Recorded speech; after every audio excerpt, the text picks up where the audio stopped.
Hello, everyone, and welcome to episode 21 of the Go My Team podcast. You all have to look at us for this one. Ryan's not here, so it's great. We have a mute button for Ryan. It's the ideal episode. We got big news on the front end, big news on the back end. World Series of Poker, Wildcat Wave Wyatt Huff is here, and we talk whatever the hell's going on with WWE. It's a big show. Ryan, you're not here, but you're apparently still here to bug us. Go My Team podcast co-host Ryan Brown, say hi. Hey, everybody. All right, guys. So we've been teasing this all week. There is big news on the front end and the back end of the show. At the back end, we have our biggest announcement of a future guest on the show. But we will we'll get to that at the end. Before we get started today, Ryan. We've talked about this before, but the podcast started originally. Episode 1, I came out and I did by myself. It was Selection Sunday. Kentucky hadn't made the tournament. I had to get a bunch of stuff off my chest. I went almost 3 hours with nobody in a room, just me and a cell phone. I could never do that again. I wouldn't ever want to do that again. So after that, you joined me and you've been here by my side ever since. Good, bad, or indifferent. The show is Hagen and Ryan and guest for over a year now, and we've had some success, and it's been great.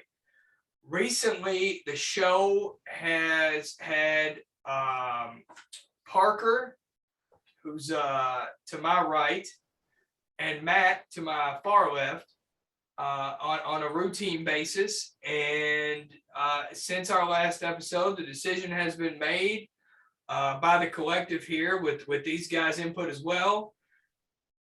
And I'm happy to announce Matt Huff, permanent co-host on the show, and Parker Huff, co-host / producer. The Go My Team crew, now 4 deep. Shout out to Heath. Shout out to Heath, BMAC, all the guys that have come on the show and helped us out. And those guys are still going to be on, just like Wyatt's here today. Wildcat Wave is here to talk, so give us some UK insight that the rest of us don't have, with his cell phone full of phone numbers that the rest of us don't have. So we'll talk to him. We're still going to have guests on, but very excited about that. So for the first time in the history of the show, I introduce co-host Matt Huff.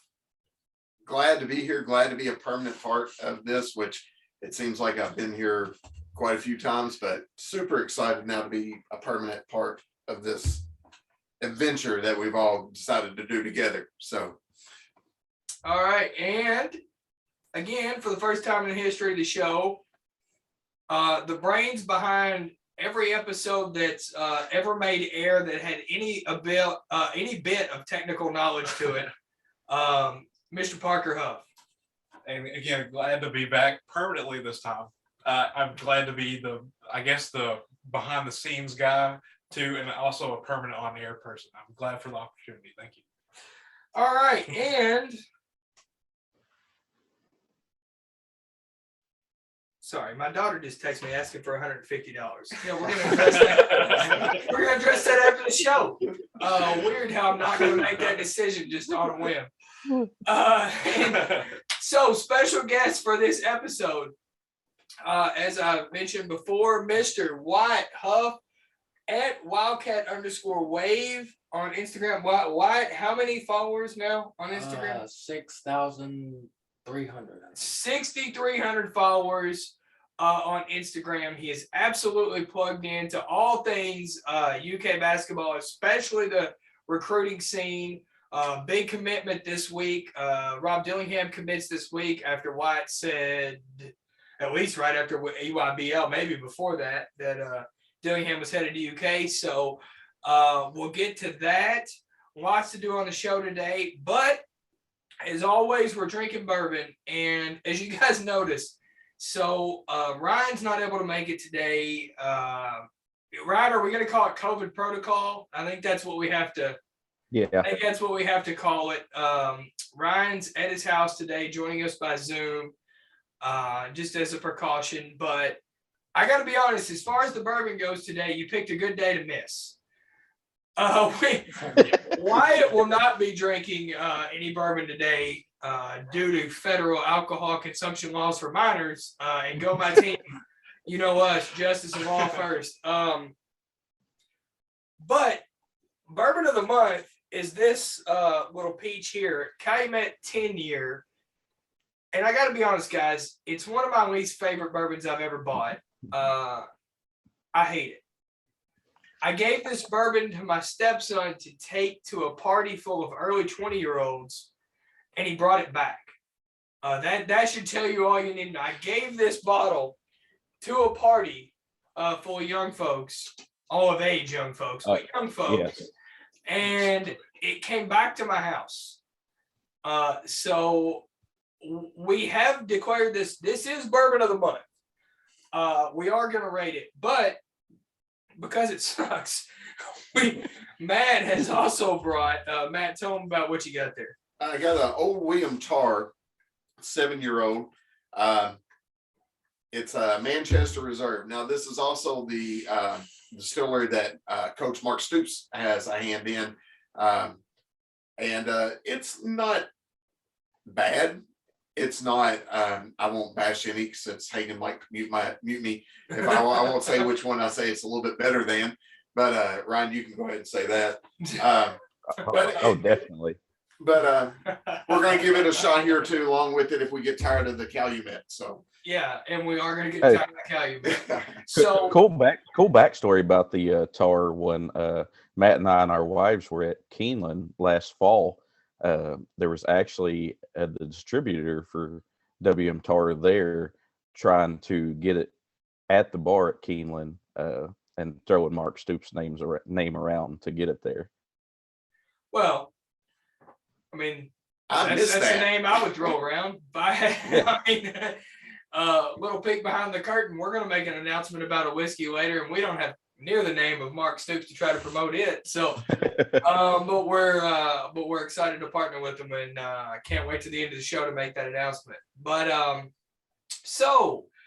Calumet 10-year bourbon of the month for as long as there's bourbon in this first glass, and then I think it'll probably go away forever. We will wait till first bourbon break to rate it. We will also do bracket number 2 of the bourbon bracket, and we have an interesting twist to the bourbon bracket today. I haven't mentioned this to anybody yet. Ryan will obviously vote. Myself, Parker, and Matt will vote. Wyatt, who's never had bourbon before in his life, is the tiebreaker today. So Wyatt gets to be, if we have a 2-2 tie, Wyatt will completely blindly pick who goes to the next round, because that's how a professional podcast would do this. I think that's the most educated opinion we can give it. So That's bold. is it bold? So, all right. So Calumet 10-year bourbon of the month. Cheers. Cheers. We have leather bound glasses now. Shout out Clayton and Kroom for these glasses, but and these handy leather UK. Well, you can't really see that on camera. I apologize, but the Kentucky Outline leather coasters. But the leather glasses, they don't get much of a clink for the toast for the bourbon break. So, all right. So first things first, Ryan, you're at home. You have illness in the house, which is not entirely surprising considering you just got back from Las Vegas. It's a dirty city, and I love it. I go once a year. I'm typically a fall Vegas guy. You went in the spring. Tell the folks why you went and what you did before we get into any of the other stories. Well, originally Sarah and I, my wife, were going out. Oh, for wait. our anniversary.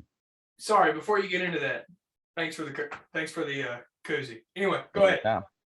We went out for our 10-year anniversary, but it just so happened to coincide with the World Series of Poker. So I found a tournament that I could afford to enter and entered the $500 freeze out. And of course, a freeze out is no rebuys.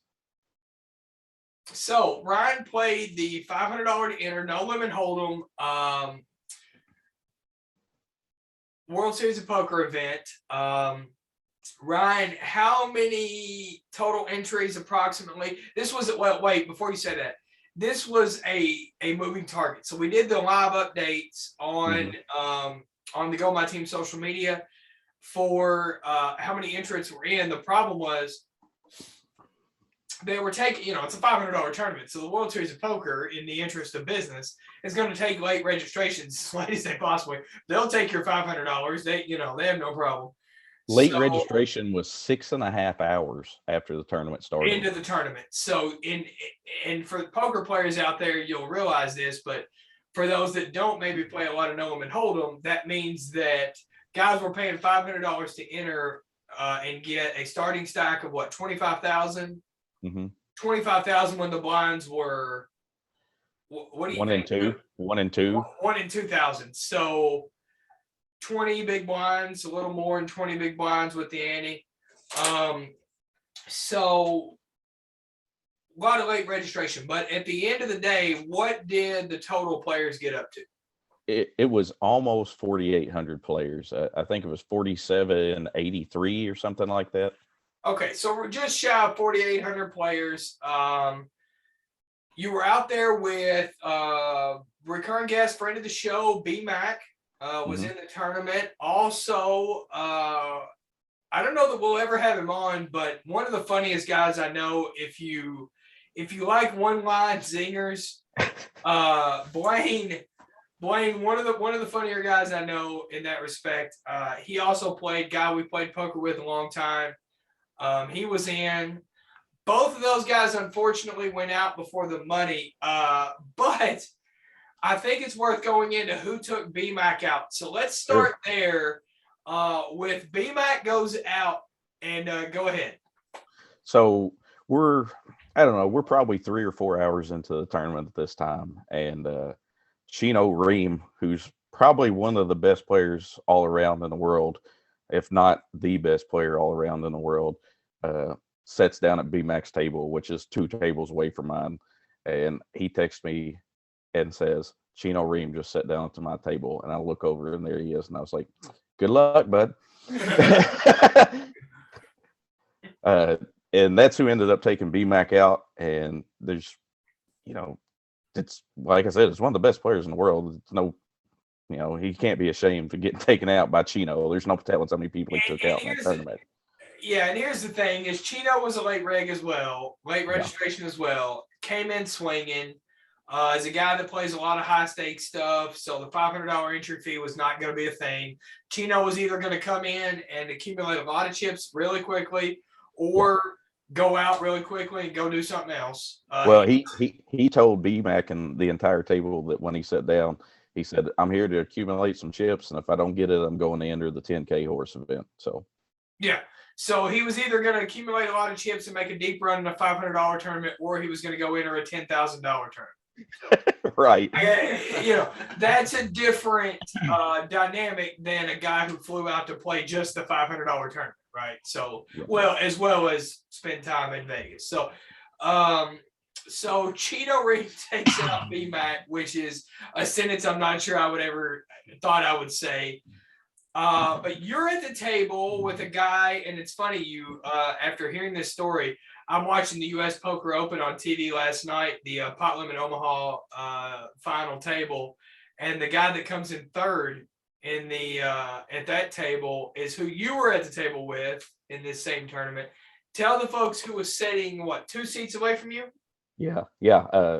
When I was the dealer, he was the big blind. So his name was Dan Shack. He's a professional poker player, also a hedge fund manager, a $500 tournament to him. Also, no big deal at all. And I asked him, I tried to talk to him as much as I could to probe him for information, just because he's full of poker knowledge. He's been playing for probably 30, 35 years.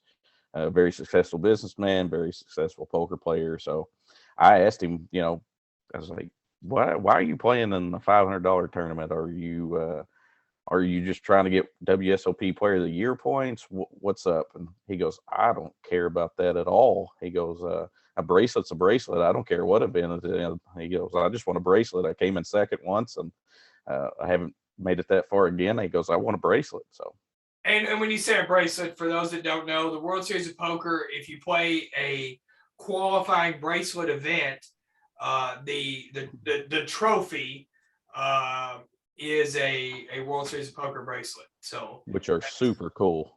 yeah, so I've actually got the privilege to see one in person, to take a picture with one on.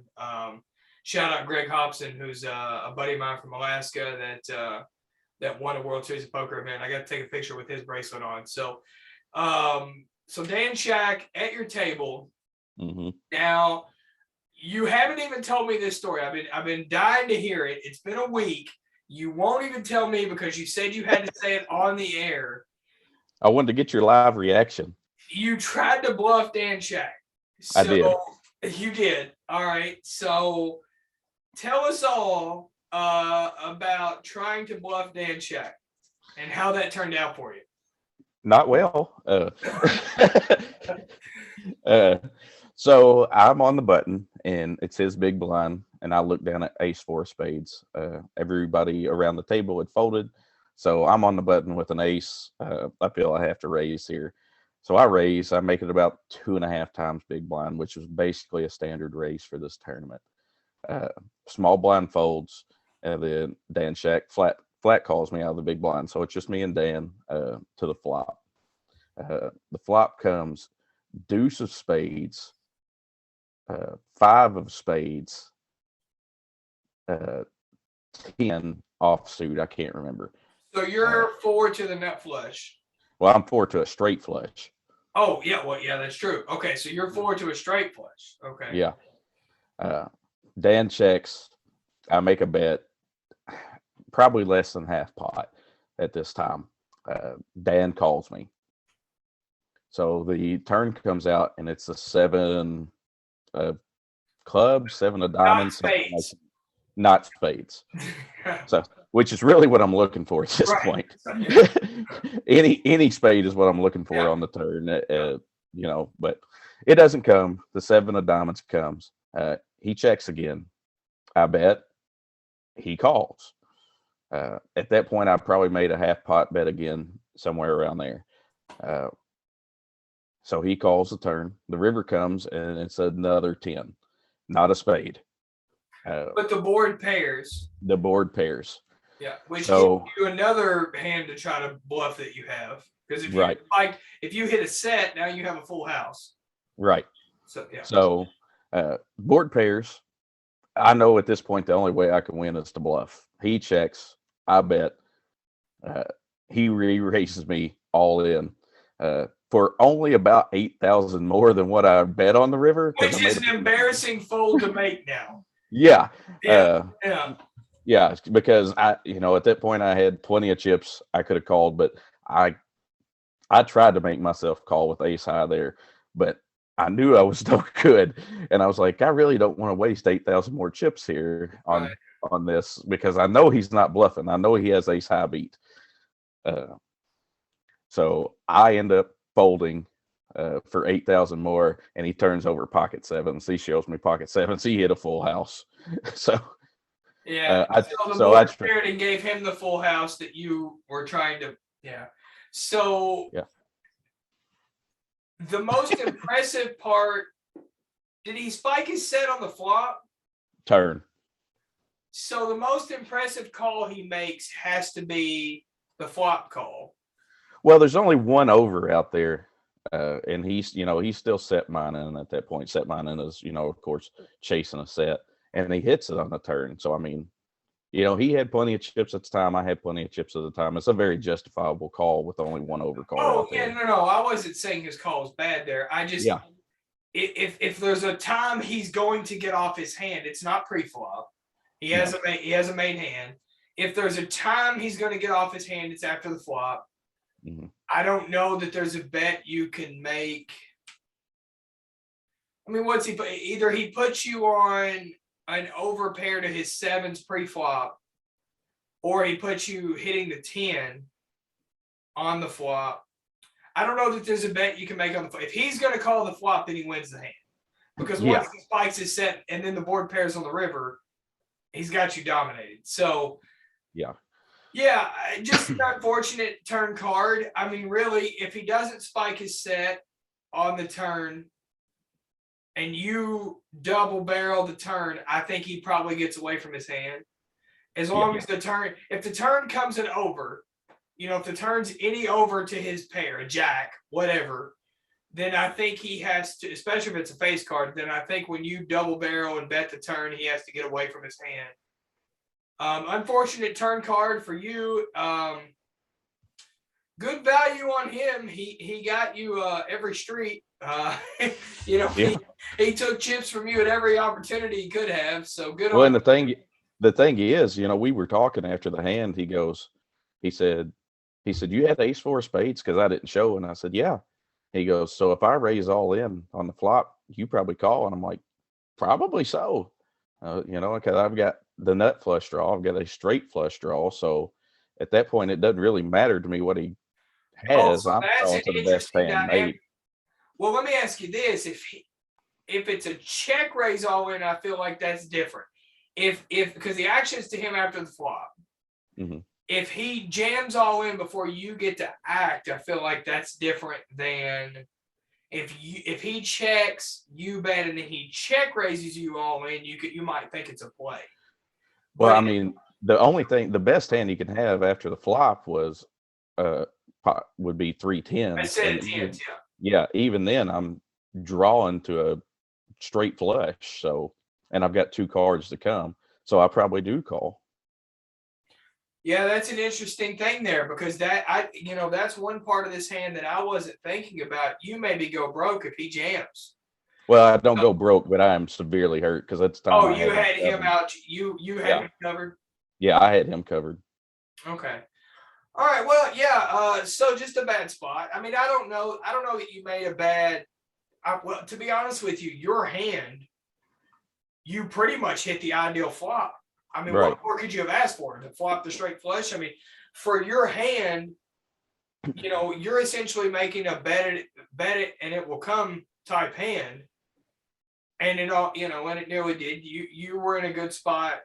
So he spikes his set and rivers his full house. I mean, he just went runner to a dominant hand, and you kept betting into him. So, in all honesty, I wanted him to fold on the flop. I didn't even want him to call. I just wanted to semi bluff, take the pot down, and have a story to say, "Hey, I've bluffed Dan Shack out of a hand." That didn't work. Sure. So, all right. So, bluffing Dan Shack doesn't work out. Then the day keeps going. You do recover from that. Thankfully, you didn't go bust right after that. And then you get somebody to sit down at your table and they tell you a valuable piece of information that anybody who's ever played a tournament wants to hear, which is how many places are they paying? So talk to us a little bit about when you found out I can make the money. So once they finally got the tournament entries finalized, it's normally they pay out 15% as a min cash. So if you make it to 15%, which turned out to be 718 places is what they were going to pay. At this time, there's about 1,200 players, and I've got a decent chip stack. I'm like, I could probably cash here if I just play pretty tight and play well and don't try to do anything stupid again. Can we stop there and talk about? I've been playing cards with you for, let's see, I'm 35. I mean, we started playing together in high school. Yeah, early high school. So the idea of you and your table image at the World Series of Poker blows my mind because it blew my mind. I wish we had BMAX sitting here to talk about.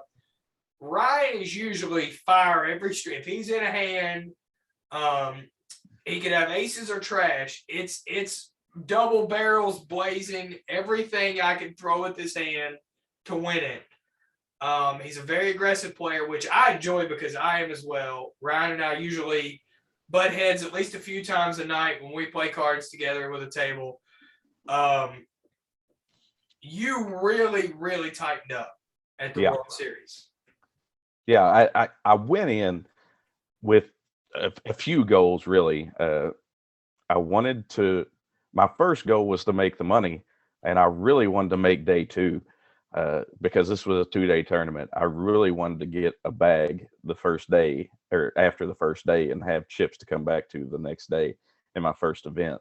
Uh, I came short of making day two, but I did make the money. So I played quality cards for the most part, and then played position when I felt like it was appropriate. But I didn't play my normal style. Yeah, normal, much more aggressive style than what you played at the World Series. So, Yeah. To wrap up this segment, tell the folks how it ended. You got a pink ticket. Yep. I got to be honest with you, man. We give each other a lot of shit, but for you to cash a World Series of Poker event, I'm super proud of you. Thanks. It's a huge accomplishment. I love it. It was great for the show, for just the updates and whatnot, but it's huge for you. It has me ready to move my Vegas visit to the spring to go play this event next year. So tell the folks how it ended and what you ended up walking away. So, first of all, when we get down to about 5 away from the money, the tournament starts playing hand by hand. At this point, there's still 70 tables in action, and we're playing hand by hand. You cannot start a hand until all 70 other tables have finished their hand. It took ridiculously long to finish So even one. wait, let me elaborate. I'm sorry. Let me elaborate on hand by hand. So what that means is all 70 tables shuffle up and deal. Mhm. Until everybody finishes that hand, you can't start the next one because what they're looking for is the bubble. Yep. Somebody has to finish 719th. Yep. Which means they don't make the money. That has to happen across the room. So yes, this can take forever. I have played in tournaments where you have to go hand by hand, and it is awful. Yeah, it was terrible. I think it only took 4 or 5 hands, but it probably took an hour to play. Yeah, and I'm shocked you got it done that quickly. So at that point, once the bubble busted, I still had several chips. I was like, cool, I can play this for a while. Didn't catch anything. Couldn't make a move because I didn't have enough chips to make a move. So I really had to wait on a hand. The blinds were going to come around to me, and I looked down at ace 5, and the big blind called me. He had ace jack. We both hit an ace. No kicker, his kicker played. So I ended up going out in 538th place out of almost 4,800 people and cashed. So that brings me to the last part of this segment. Matt, I definitely need your input on this. Ryan has requested, and listen, I am very proud of Ryan for this accomplishment. I want to be clear. I am proud of Ryan, but he's made a request on the show of how he be introduced and talked about on the show. It's running through my head right now what he wants. No, listen. Here's what we're gonna do, Ryan. I'm gonna give you 30 seconds to make your pitch, and I'm not gonna say anything. I asked that everybody let Ryan make his pitch, and then we're gonna start with Matt, and then we're gonna go to Parker because, as we mentioned at the beginning of the show, they're permanent members of the crew now. Wyatt, you're more than welcome to jump in here with feedback as well. Right.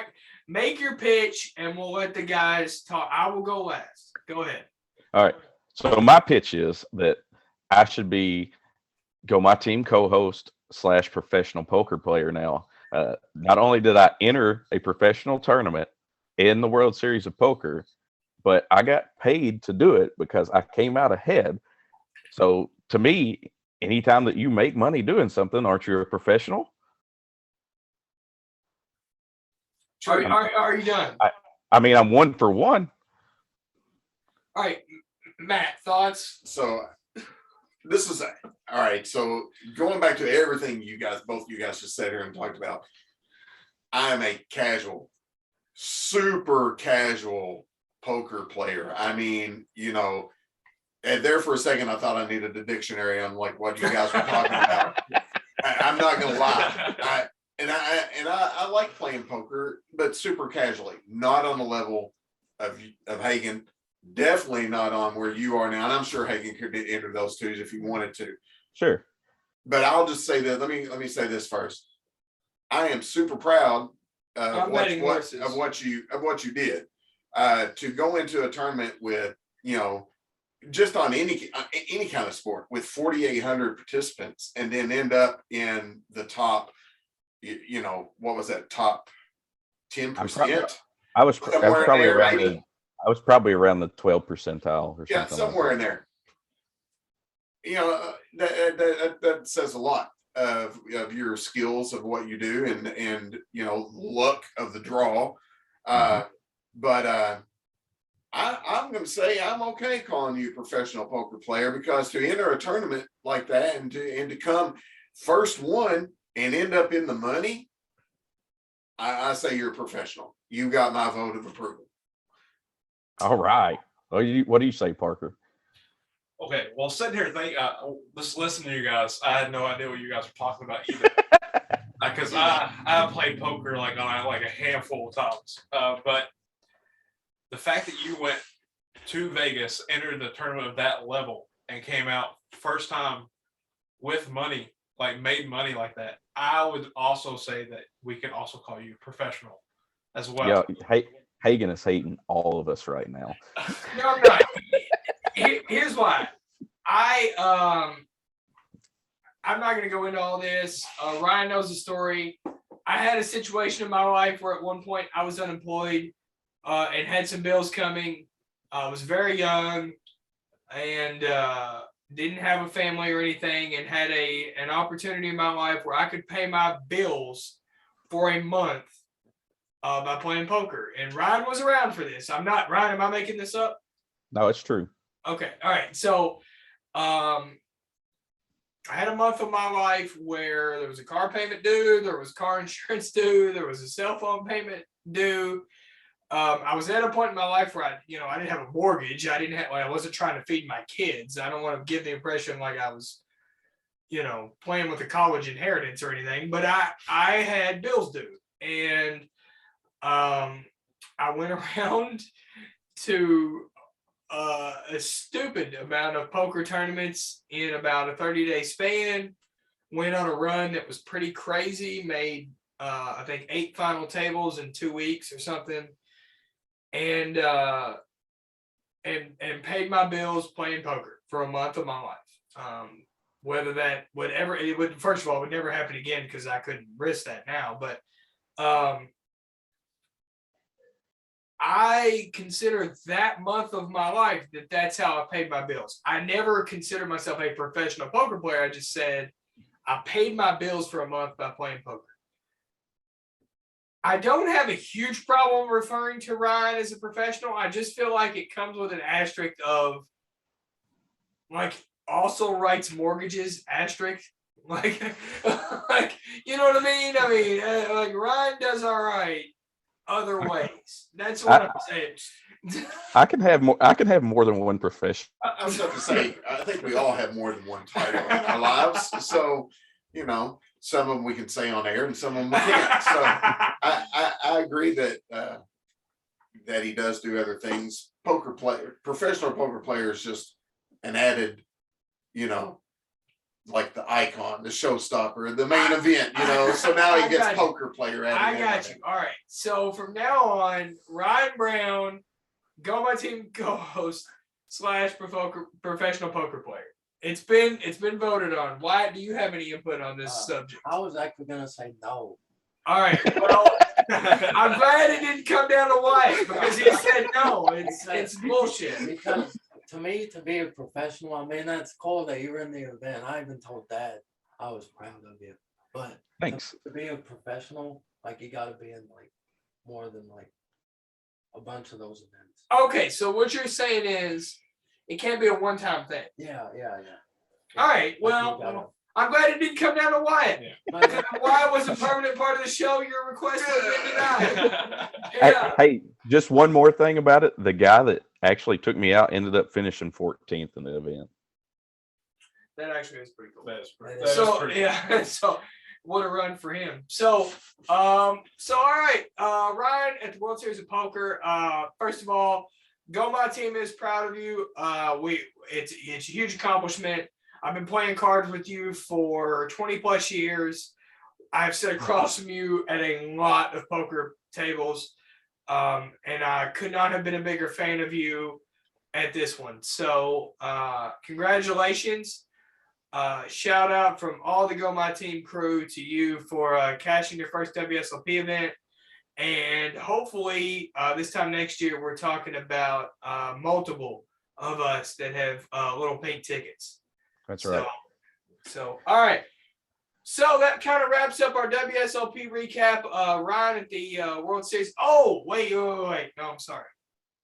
We have one more thing we must mention because he's been a part of poker, one of the biggest names in poker, especially No Limit Hold'em WSOP. Tell the folks who decides to late register the $500 event in the World Series. One of the last registrations that the tournament took. That would be the poker brat, Mr. Phil Hellmuth, who is ridiculously tall. I mean, the dude's like 6'8", and he comes in and he's wearing, he's decked out in his Phil Hellmuth gear. And was it Aria gear? I didn't get a good look, because he basically ran by to get to the late reg, because like you said, he was one of the last late regs. So he was in it. Chino, like I said, Chino Ream was in it at one time. Hagen, for my table, Dan Shack was sitting 2 seats to my left. Ryan Reese was sitting at the table behind me, who I think either won or came in second in 2010, 2011, something like that in the main event. Chino Ream was sitting at BMAC's table. Barry Greenstein was sitting one table away from me. Phil Hellmuth just walked by. Corey Aldemir, who won the World Series main event last year, was standing in line to late reg. And I was like, what is going on? This is a $500 event. This is stupid. Hey, all the bracelet chasers, please exit the room. Yeah. Yeah. So anyway, very cool. Can Go ahead. Absolutely. So where I don't think you've ever said where now I might not know where it was held. Where did you actually play this tournament? Go ahead. It was at the Paris Hotel. Stayed there actually. One time I went to Vegas. That's where I stayed. So it's a beautiful place. It was held in what they called the Champagne Room, and it was huge. I sent Hagen a picture of a quarter of the poker tables in the room, and it was just massive. Is that where you stayed also, or did you stay off? No, we stayed at the Venetian, which was about a 15-minute walk. Yeah, that's not too bad. We walked by that also. Okay, cool. Yeah. So all the day two is just I don't know why this matters. Ryan unfortunately didn't make day two, but all the day twos were at Bally's, which is I've stayed at Bally's before. It's an older property. They actually had day two of this tournament at Paris. Because they didn't move. Okay. Yeah, they didn't move this one because it wasn't a televised event, and all the televised events are at Bally's. That's where the stage is for the final table. Yeah, well, that's what I was about to say. The reason they do the final tables at Bally's is because they have the sound stage. You actually play on a sound stage which is right next door to Paris. Yeah, they connect. Well, yeah. There's a bridge that connects the two. So but anyway, that's why they do that. Bally's literally has a sound stage you play poker on. So that's it makes for better TV. So, all right. So we will do this bourbon break. We will not try to even clink glasses this time. We will toast to Ryan. Congratulations on your World Series of Poker cash. You are, sir, 1 for 1. Nobody can take that away from you. We're very proud of you. Here you go, my team. Cheers. Cheers. All right, so before we wrap up the bourbon break, we will do a couple of the bourbon bracket. But first, we got to rate this stuff so we can stop drinking it forever. I hope that when we are done with this, it somehow makes its way out of my house. I don't care if Wyatt steals it. Wyatt, if you do steal it, don't drink it. I'd like to again reiterate that Go My Team podcast agrees with all local jurisdiction laws and drinking ages. Matt, we'll start with you. This is Calumet 10-year. Calumet Farm is a thoroughbred farm. For those that aren't from Kentucky, it's a very famous thoroughbred farm. They've had multiple Kentucky Derby entries over the years. This is single rack black, age 10 years, 92 proof. It's a low proof. I've had the Calumet small batch and thoroughly enjoyed it, which is what prompted me to purchase the bottle that sits in front of us. And it's here. Matt, where you at? Man, you're right. It is not one of my favorites, even out of the ones that we've even tried on air. It is. I'm going to say it's not much taste to it. It's very weak taste for a 10-year.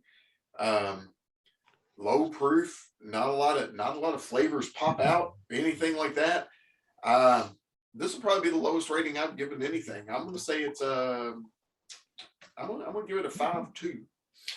5.2 for Matt. That is indeed by far your lowest rating. As I scroll back through here, your other ratings. Parker, we go to you next. Calumet 10-year. Well, I can understand why nobody drank this at the party. It's not the best thing I've had. That's definitely for sure. It doesn't have, I don't think, a very good taste. I can't really taste anything. It's just hot, and it's not even the hottest thing I've ever drank either. So, my rating is probably going to be a 5.9. I'll just go just below a 6. Okay, I'm going to give this a 3.2. This is by far one of my least favorite bourbons I've ever purchased. Part of my score reflects on the price point it's at. How dare they charge what they charge for this bottle? That is an asshole move to make. No one should pay more than $10 for this bottle of bourbon. The fact that anybody left this in a rick house for 10 years and thought they were getting anything but kerosene out of it is disappointing. It is shit, and don't buy it. It's pretty bad. It's pretty bad when Four Roses is better than it. So, Ryan, Green River is better than this, and I liked Green River. It had a little bit of flavor to it, but I think it was the lowest rated one I've given so far. But yeah, this one takes the cake. We need a graphic somehow that when Hagen's about to shit on something, that let's sort of like come across the board like warning. warning. I mean, Trigger warning. Trigger Hagen warning. incoming. Hagen's about to drop a bomb. But man, I'll work on that. if I had the heart to give it a 3, I think I might have, but a 5. Yeah, but the hard to. Hagen's had to live with this bottle in his house for a while. So. Yeah, I've literally offered this to any bourbon drinker that has walked into my house and is still here. It sucks. And just so everyone knows, when I finish what is left in this glass, there is WM Tar over there, of which I've never had.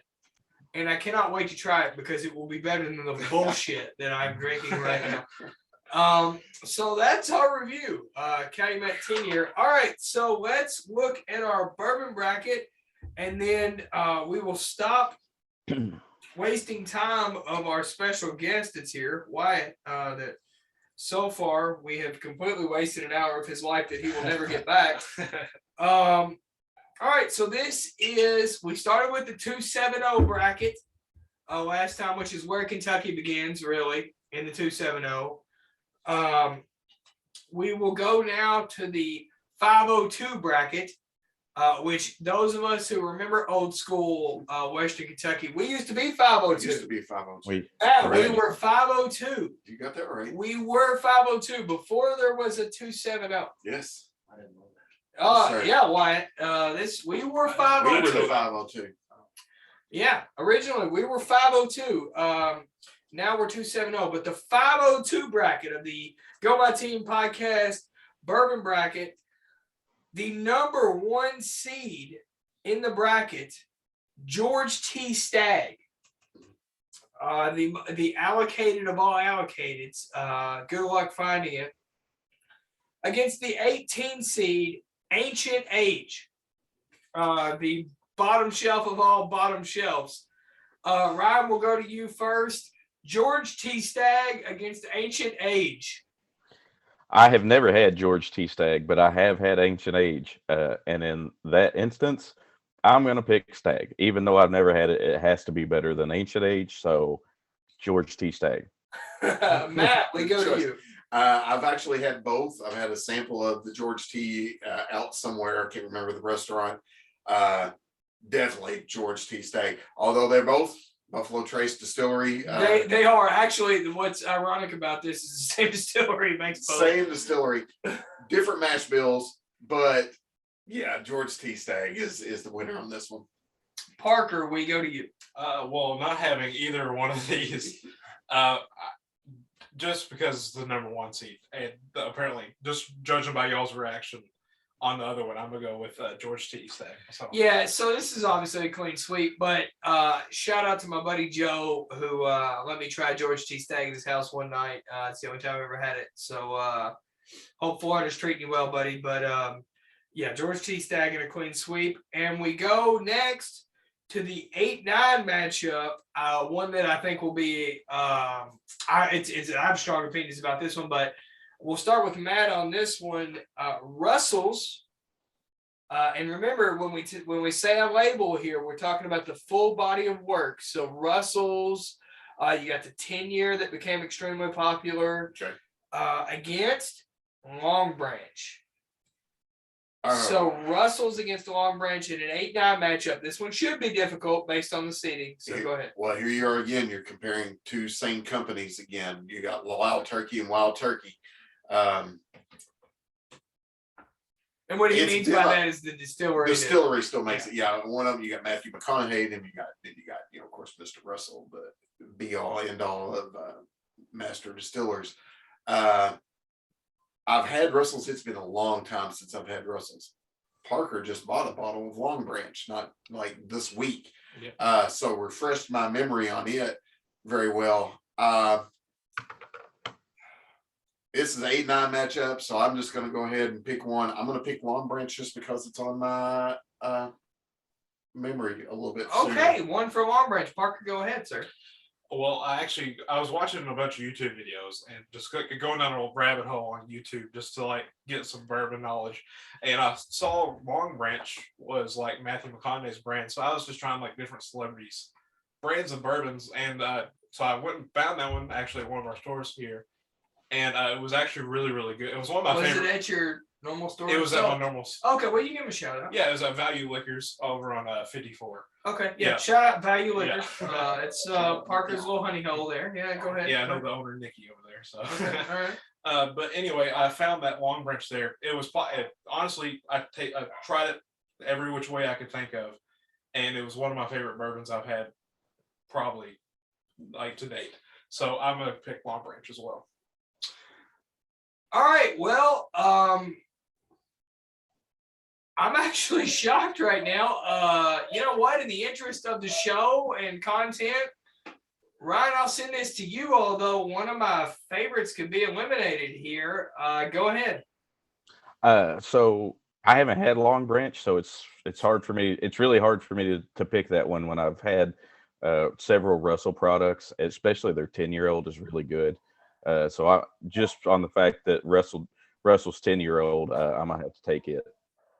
Yeah, so Russell's for me, as my dogs lose their mind in the background. I just They are. love that this is a thing right now. So I Russell's 10-year is one of my favorite bourbons. There was a sale at a local outlet recently. I was able to get it for like $28 for months. It was great. So I'm gonna go with Russell's, and I'm gonna step away and Michael Vick my way over here. And, so, Oh gosh. So Wyatt, that's a 2-2 tie, bud. And 2-2 before the show, Hagen appointed you tiebreaker of all tiebreakers, even though you've never had any of these. So it's up to you. Do you take Dad and Brother's choice of bourbon, or do you take mine and Hagen's? I'll take Long Branch just because of who made it.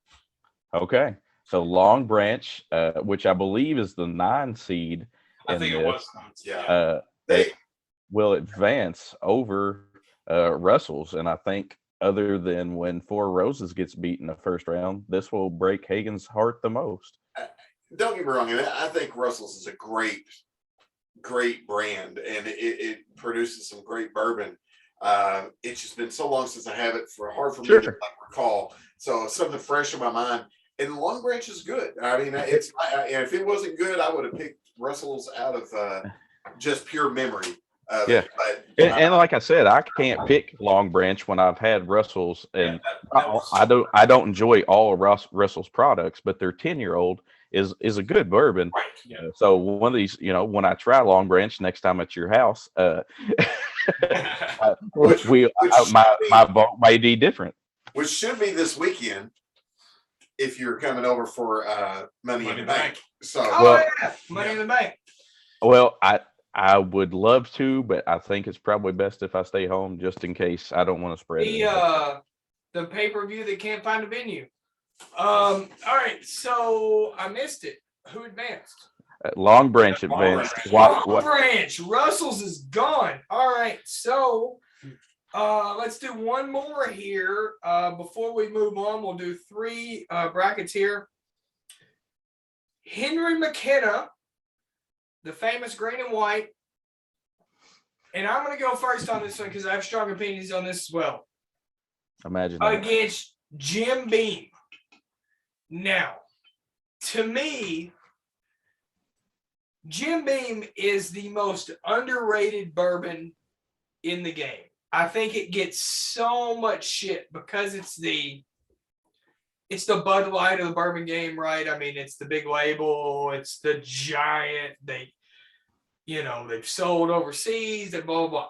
But they're black and they're something or another. I forget what it's called. But Jim Beam Black, their 8-year, to me, is a phenomenal bourbon that's available everywhere. You'll never see a Jim Beam bourbon product allocated anywhere. It's going to be on the shelf at every liquor store you go into at a reasonable price. I think the hate on Jim Beam has gone way too far. That being said, when I made this bracket, it really hit a wall. Henry McKenna 10-year has become an allocated bourbon. My dogs are just on one today. Has become an allocated bourbon in a lot of places. That said, Henry McKenna regular bourbon, if we're talking about the label as a whole, is garbage. Their regular small batch, or their regular, not small batch, just standard bourbon, the brown label, is a bottom shelf, would be an 18 seed on its own. As a whole, I'm going Jim Beam here. I'll send it to you, Ryan, next. Henry McKenna versus Jim Beam. I've only had the Henry McKenna 10, but there's a reason for that because everything I've read about all their other products are exactly what you said, not very good. That being said, I mean, when you count in Jim Beam 4-year-old, because we have to consider it in with the brand with this, it's also awful. When I go somewhere and ask what the well bourbon is and they tell me Jim Beam 4, I'm like, I'll drink anything else. But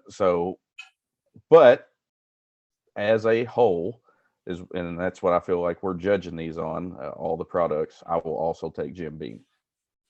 All right, so 2 for Jim Beam, Henry McKenna on the ropes here. Matt, we go to you.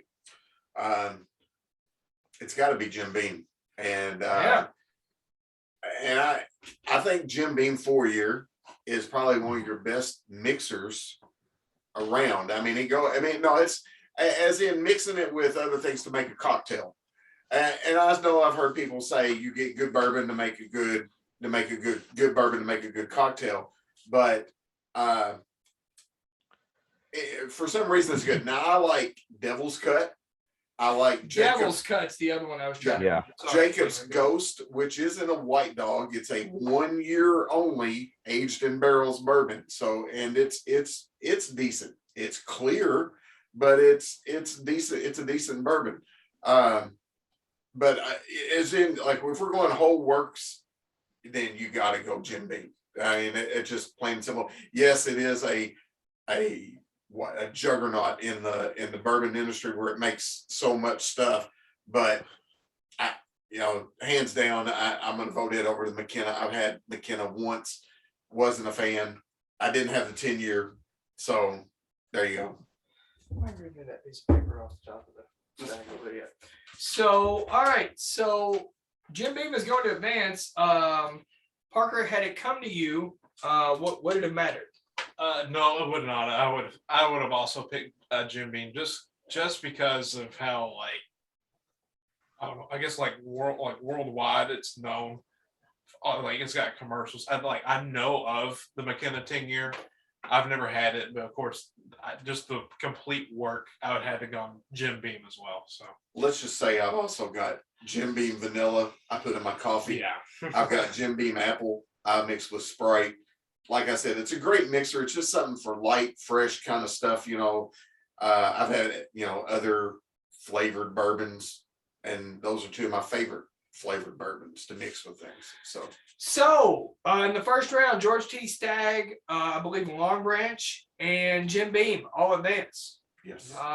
So the Go My Team podcast bourbon bracket off and rolling, and on bracket number 2, region number 2, the 502 region. So that leads us to Wyatt. I believe we've talked for most of an hour, and the reason that you're here and the reason that we're thrilled that you're here, Wildcat_Wave on Instagram and Facebook and Twitter. I believe is it the same name on all social media platforms? Okay. There's no one I know in my life that is more connected to the UK recruiting scene than you. You were in attendance at the EYBL in Louisville. You had the Rob Dillingham commitment before anybody I knew. We're thrilled to have you on the show. Let's start, before we go into all the recruiting stuff, let's look at the roster that we know we have. We go into next year, Severe Wheeler's back, Jacob Toppin's back, Lance Ware, Damian Collins, CJ Frederick, and of course, National Consensus Player of the Year, Oscar Sheboy. Give me your thoughts. The guys that we have back, that we know we have returning, who do you think has a big year? Who do you think we rely on the most out of those returning guys that we've seen play for Kentucky before? Obviously, well, first of all, I want to say thanks for having me. Absolutely. Our pleasure. Obviously, we would have to rely heavily on Oscar. Now, not as much as last year, because I feel like we have more help down there with him. A guy who I think is going to have a big year is Toppin. I think he has a big jump. Absolutely. Because the thing last year was him and Keon had to rotate every game. So I feel like he has the power forward spot on.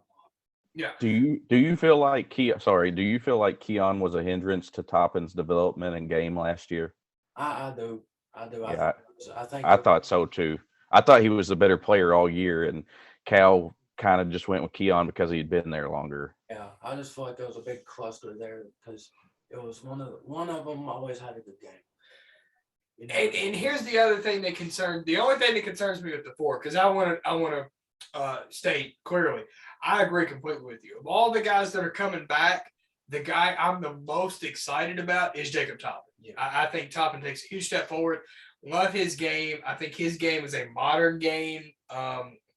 Plays above the rim, better shooter than guys give him credit for, can guard multiple positions. Love Toppin's game. My fear for him, and the only fear I have for him going into next year, is actually has nothing to do with him. It's Cal wanting to play 2 bigs. And I don't think Jacob Toppin's push for playing time next year is another 4. I think it's at least at the college level. Damian Collins is a 5. I know Cal wants to act like he's a 4. He's a 5. He's not the same kind of 5 as Sheboy, but he's a 5. And my fear for Toppin is that Toppin comes out and Collins goes in, and we see Collins and Sheboy together. So what are your thoughts on, do we see a lot of Collins and Sheboy on the floor at the same time? I think we do. I honestly do. I think Damian has developed his 3-point shot better. I think he's knocking it down a little better. I don't think he's consistent enough for it, but I think there's a good chance we should play together. That scares the hell out of me. Matt, we'll go to you. I just listen. I trust Wyatt. Okay, so I don't mean starting. I mean like. No. I understand what you're saying, but even the thought of those 2 guys on the floor together gives me Case and Wallace nightmares, because to me it's the same. It's the same thing we just saw, and we'll get to the draft, but please stop clouding up the middle for these guards. Anyway, Matt, we go to you. Do we see, first of all, your thoughts on Toppin? Do you agree with us on Toppin? And your thoughts on seeing Collins and Sheboy on the floor at the same time? Absolutely agree on Toppin. I think he's one of the most exciting players we've had on UK. If they would just take the reins off of him a little bit and let him go. I can see them both playing together. I could also see it clogging up the middle. But if he's developed a shot in any way, I'm not going to say it's going to hurt us, but I mean, it'll definitely slow us down a little, unless Collins is turned into one of those fly up and down the floor kind of, 5s or 4s, whichever position he plays with Sheboy, and gets out and plays, we play a little Lob City kind of stuff. I can see where it can slow us down a little bit. I'm not as, down on it as you are, because I'd like to see it first before I actually say it. But in my mind, if he's developed in the way that they've said in all the reports, then I want to see it before I make a complete decision. I don't like it like you in a way. I want to see a single guy in there, but I can handle him playing that way for a while if that's what we got to do. If there's nobody else to come off the bench, then that's who you got to play. So it depends on the other guys also down the line, how well they've developed. I guess. And we'll get to the newcomers. Yeah, I just kind of in a vacuum, I guess, sort of your thoughts on that. So, Parker, whether it's Collins or Sheboy or, the 2 bigs, it drives me nuts. I mean, do you understand what I'm saying? Like, it's just the whole, let's have 2 big guys in the middle clogging everything up. Drives me crazy. Yeah, I get what you're saying. It's not like it's a kind of it's an outdated offense. We're having 2 bigs, but I don't mind Collins and Sheboy playing at the same time, especially if Collins can stay out and on the outside if he has developed a 3-point shot, because that would leave Oscar down there by himself where he's supposed to be. Just because what I don't want to see, unless he's like completely changed, is Oscar on the 3-point line and Collins down low. I'd rather Collins be on the 3-point line. If they're going to play him like that, I'd rather Collins be out there. I guess Sorry, go ahead, Ryan. I mean, let's be honest, guys. Is a successful season Damian Collins shooting threes for us? I mean, Absolutely do, not. do you? I mean, do you We're think not he gonna- even shoots 30% from three? I mean, That would not be All right, 30% is Steph Curry. 30%. well, I I mean, I'll take it. I'll take half of 30%. I don't. Here's my fear is, and maybe we'll transition into draft talk now. Well, let's complete the current roster and then we'll get into the draft talk. But we add some guys. I'm almost going to throw CJ Frederick in as a guy we're just adding because we haven't seen him on the floor yet. So CJ Frederick transferred from Iowa, was on the roster last year, didn't play because of injury, no fault of his own. So he adds to the roster this year. We have, oh my goodness, I blanked. This is why you're here. The transfer from Illinois State. Antonio Reeves. Thank you. Antonio Reeves is on the roster this year, along with two freshmen, Casey Wallace and Chris Livingston. I do think him. And then a favorite of one of Cal's friends for somebody else to be on the roster. So, but we have four newcomers that have an impact. CJ Frederick, Antonio Reeves, Casey Wallace, and Chris Livingston. Here is what I'll say about the newcomers, and then we'll go to Wyatt for someone who actually knows what he's talking about. So the positives, Casey Wallace and Chris Livingston, they're grown men. Their bodies are grown men bodies. We will not have, in my opinion, the Archie Goodwin, when the wind blows, he can't finish at the rim sort of problems. I think these guys are big bodies. They are grown folk. They can come into the college game and be as physical as they need to be from day one. My fear on the newcomers, I think this team lacks shooters as a whole. I think this is a team that can be 2-3 zone to death. It's been Cal's Achilles heel for many years at UK, even back to his Memphis days. You can zone them to death.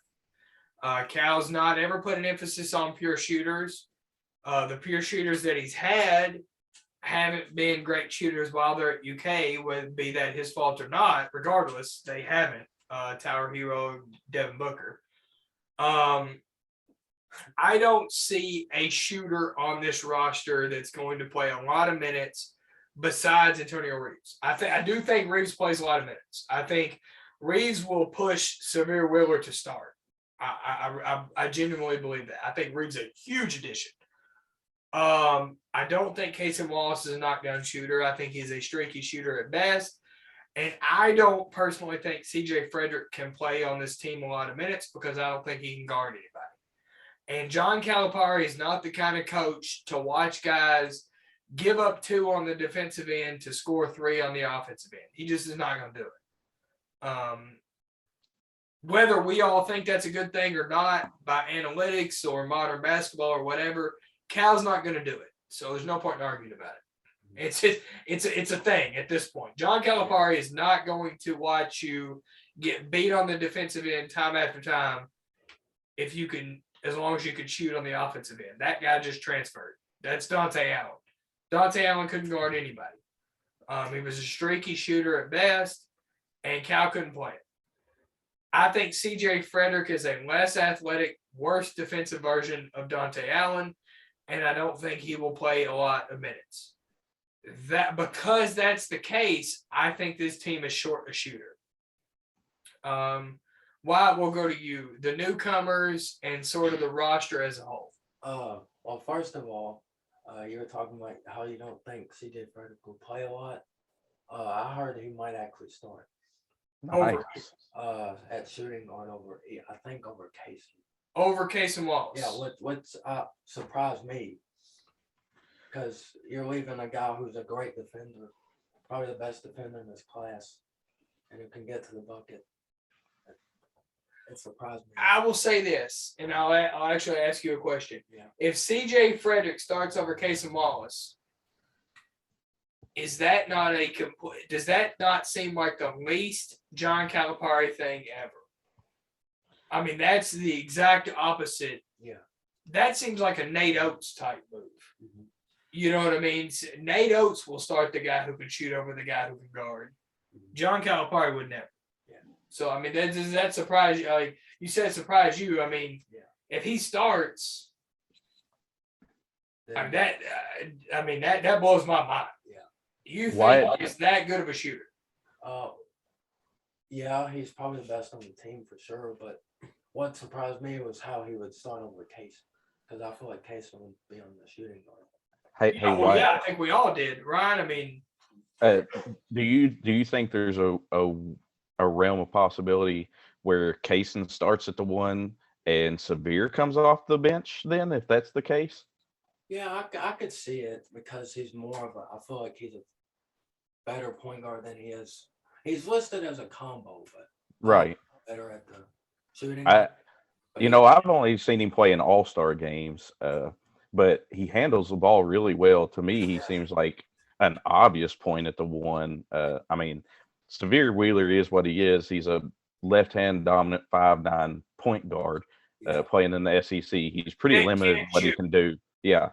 So I just wondered your thoughts because you're well more in tune with it than me. Like maybe Severe comes off the bench and Kaysen starts the 1 and say CJ this. starts I the 2 think- at that point.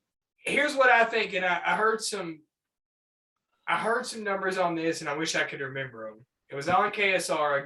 It was a caller on KSR that had done a bunch of numbers with the most successful Cal teams at UK, and what it all boiled down to, and I don't have any of the stats memorized, but what it all boiled down to was Kentucky's most successful teams outside of 2012. 2012 was the exception, which is weird because that's when we won the championship. But the most successful Cal teams at UK were the point guard, where the point guard could shoot. So Brandon Knight, John Wall and Marcus Teague are kind of the exceptions, but the other teams were when the point guard could shoot. If we go into next season and our starting lineup, and I'm not doubting you about what you're saying about CJ Frederick, but if our starting lineup is Severe Wheeler, Casey Wallace, Chris Livingston, Jacob Toppin, and Oscar Sheboy, I don't know where the knockdown shooter is in that starting 5. Oh, yeah. I mean, I just don't. And maybe Casey Wallace turns out to be a better shooter than I think, but that team can be zoned to death. I think Chris Livingston's a better shooter than what you're giving Wow. credit for, don't you, Wyatt? Yeah. I That's mean, what I was getting to because I've heard you say it in the other episodes. Because I've heard the same thing too. He's more consistent than everybody thought. Yeah. I mean, yeah, he may not be what is a shooter, but he's a pretty good shooter for what I've seen him when I've seen him play. Yeah. I just, again, and Matt, we'll go to you. I mean, you've been a coach.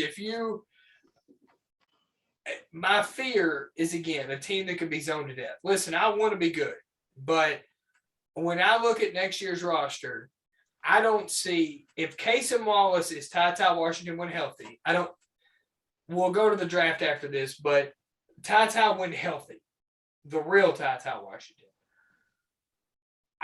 If Casey Wallace can be a healthy Ty Washington, maybe, but I don't think next year's roster is as good as this year's roster.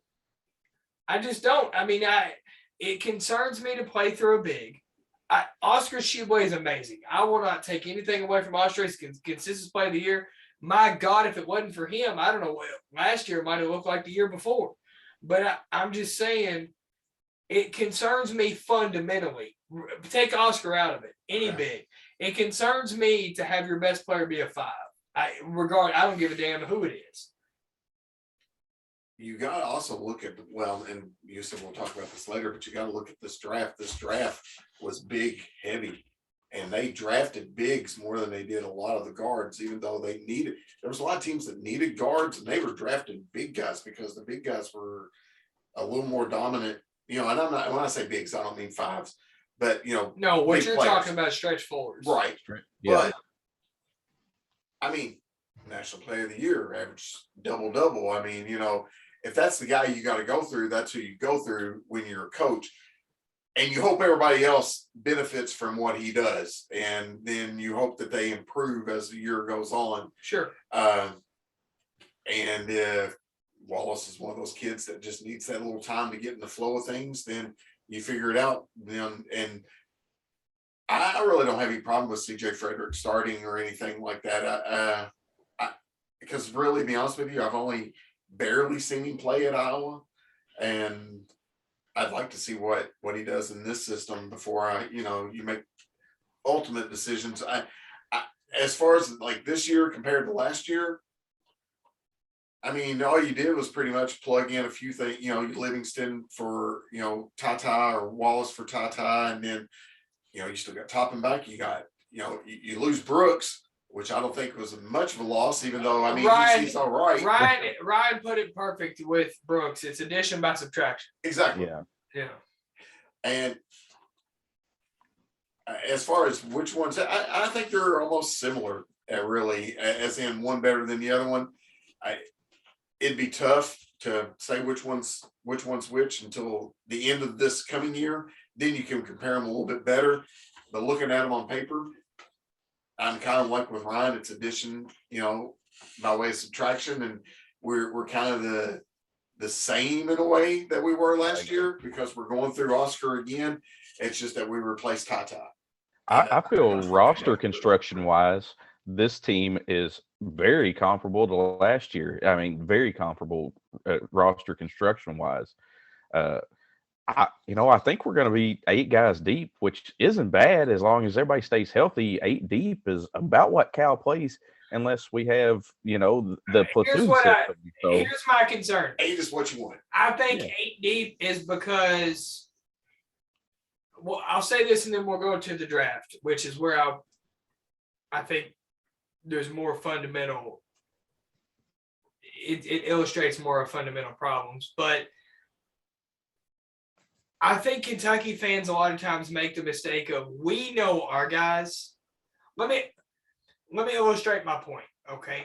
And I'm not calling out anybody here on your college basketball knowledge. That's not my point, because I'm the same way. But we know 8 Kentucky players.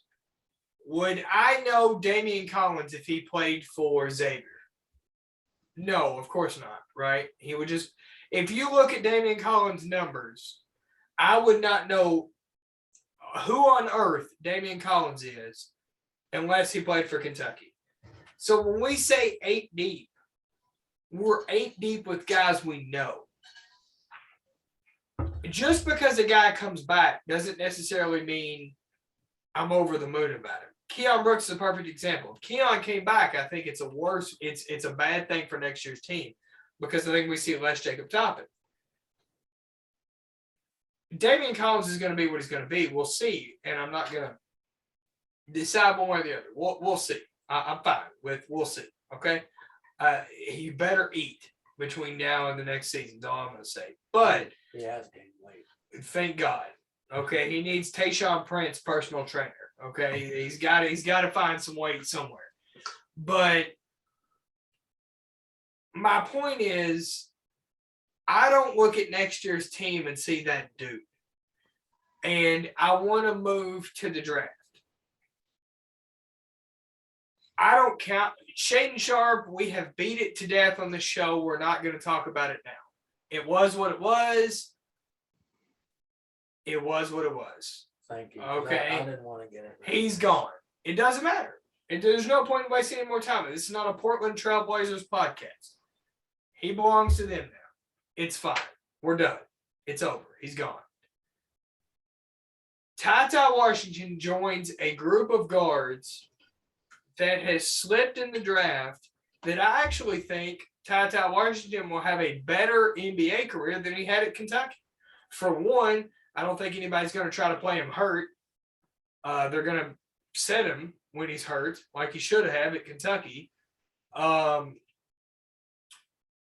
think his game is much more apt to the NBA than it is to college. And I think that the reason he slipped in the draft is the same reason that Tyrese Maxey didn't get drafted where he should have. The same reason before him, It was Emmanuel quickly. Emmanuel quickly the same way. Say Gilgis. Gilchis Alexander. I mean, Booker, Devin Booker, Tyler Hero. I mean, there's this whole list of guards that John Calipari. Listen, I don't even put Ty Washington slipping in the draft on Washington. He played hurt. He gave everything he had on one foot to Kentucky basketball in the year he was there. I don't blame him at all. He did everything he could for us. How could you blame him? I put him slipping on draft night on Cal. And the reason I put it on Cal is, and I want to make 2 points about draft night. 1 point specifically about Ty. I think he slipped based on Cal's system. There's a clogged up middle. He can't get to the basket because there's goobers standing down there. Don't have any reason to be in the damn game, much less being in front of the basket with your dumb ass. And 2, my second point is draft night was ours. Agree with me or disagree about Ty. Draft night was ours. Cal was the center of attention. He came in his nicest suit. He came in swaggy Cal with the Vince McMahon walk and the old Vince McMahon walk, not so much this week, but he came in and draft night was ours. You know what I mean? It wasn't Duke's. It was ours. And I think every coach has their thing. With Bob Knight, it was X's and O's. Bob Knight knew basketball. He knew how to draw plays. He knew, and eventually that became outdated, and that wasn't what basketball was about, and he went away. Coach K was the school.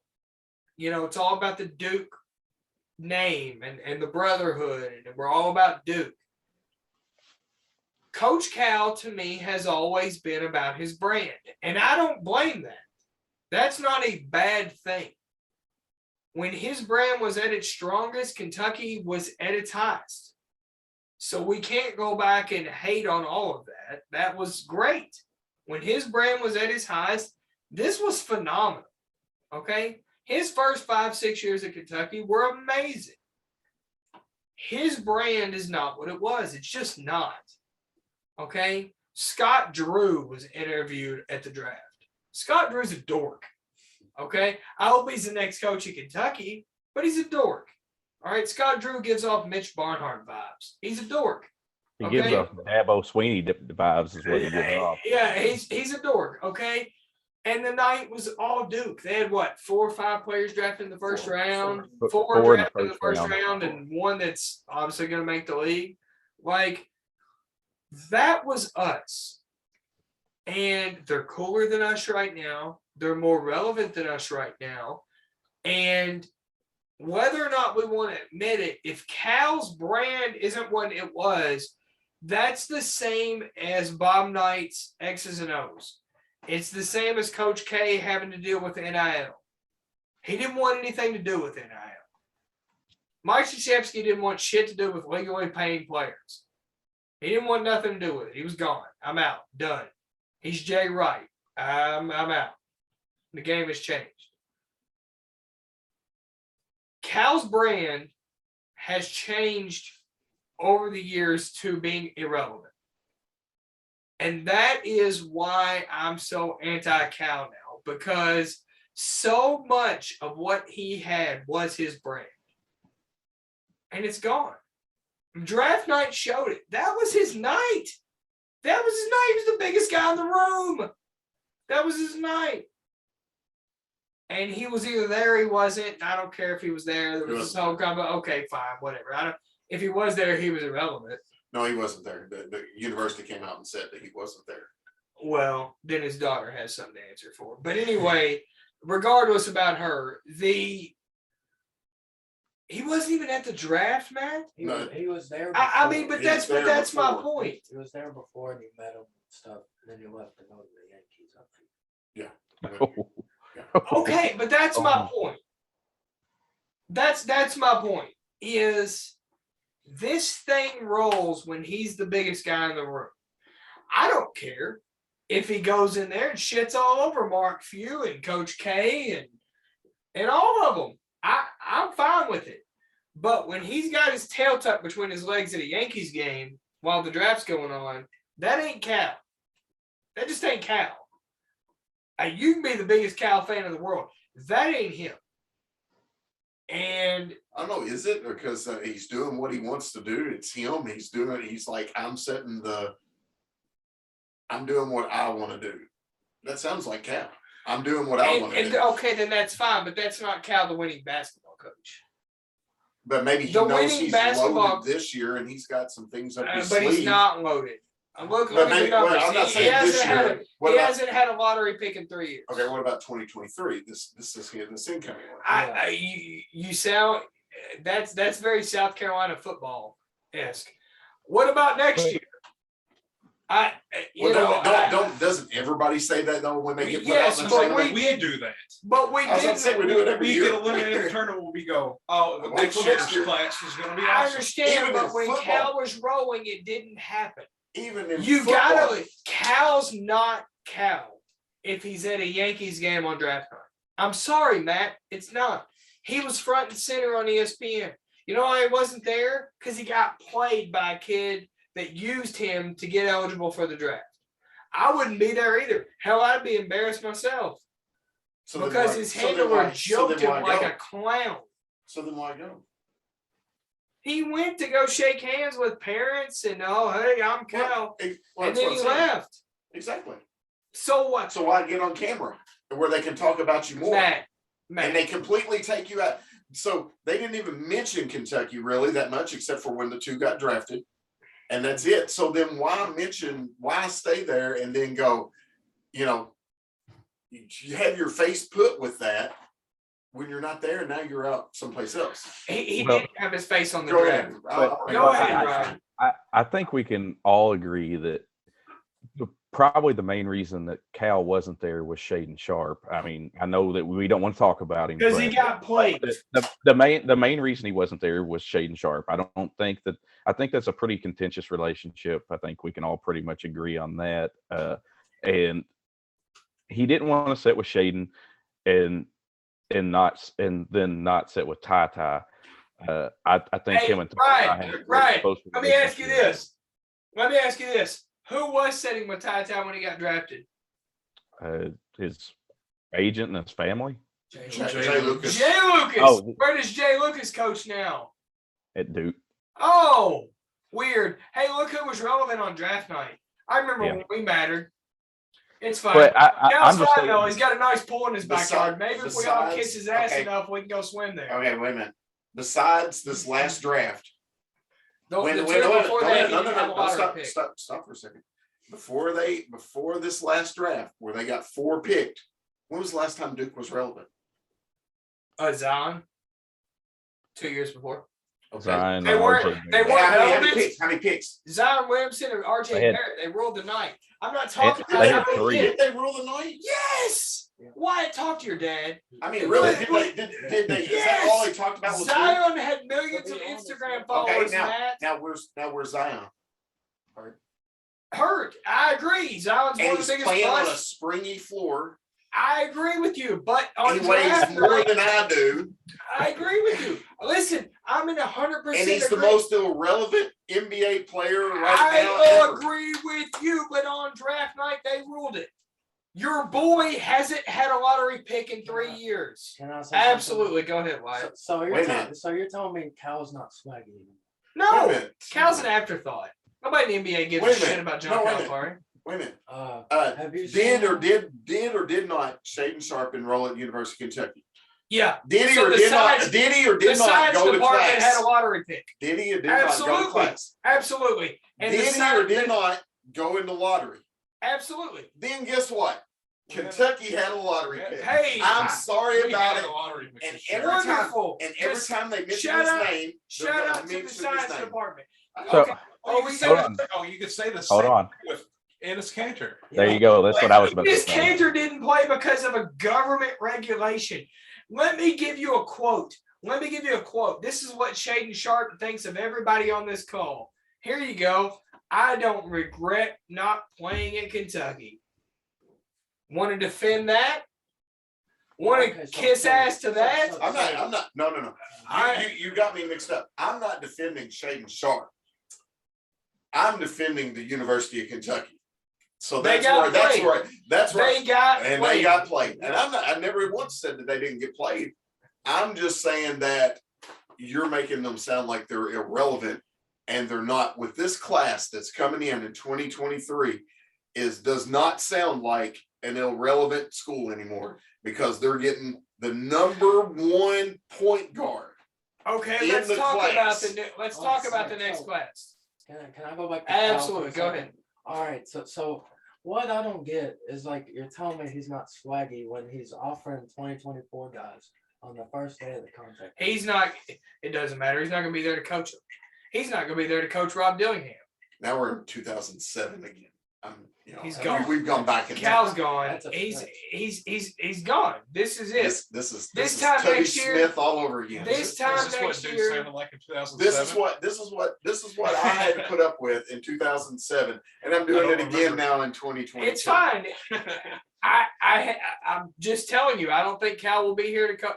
Listen, you know much more about what Rob Dillingham will do for college. Yeah.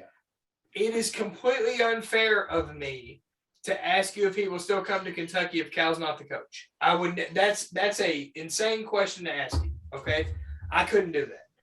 But no, I don't think this time next year we're looking at a new head coach of Kentucky men's basketball. He's done.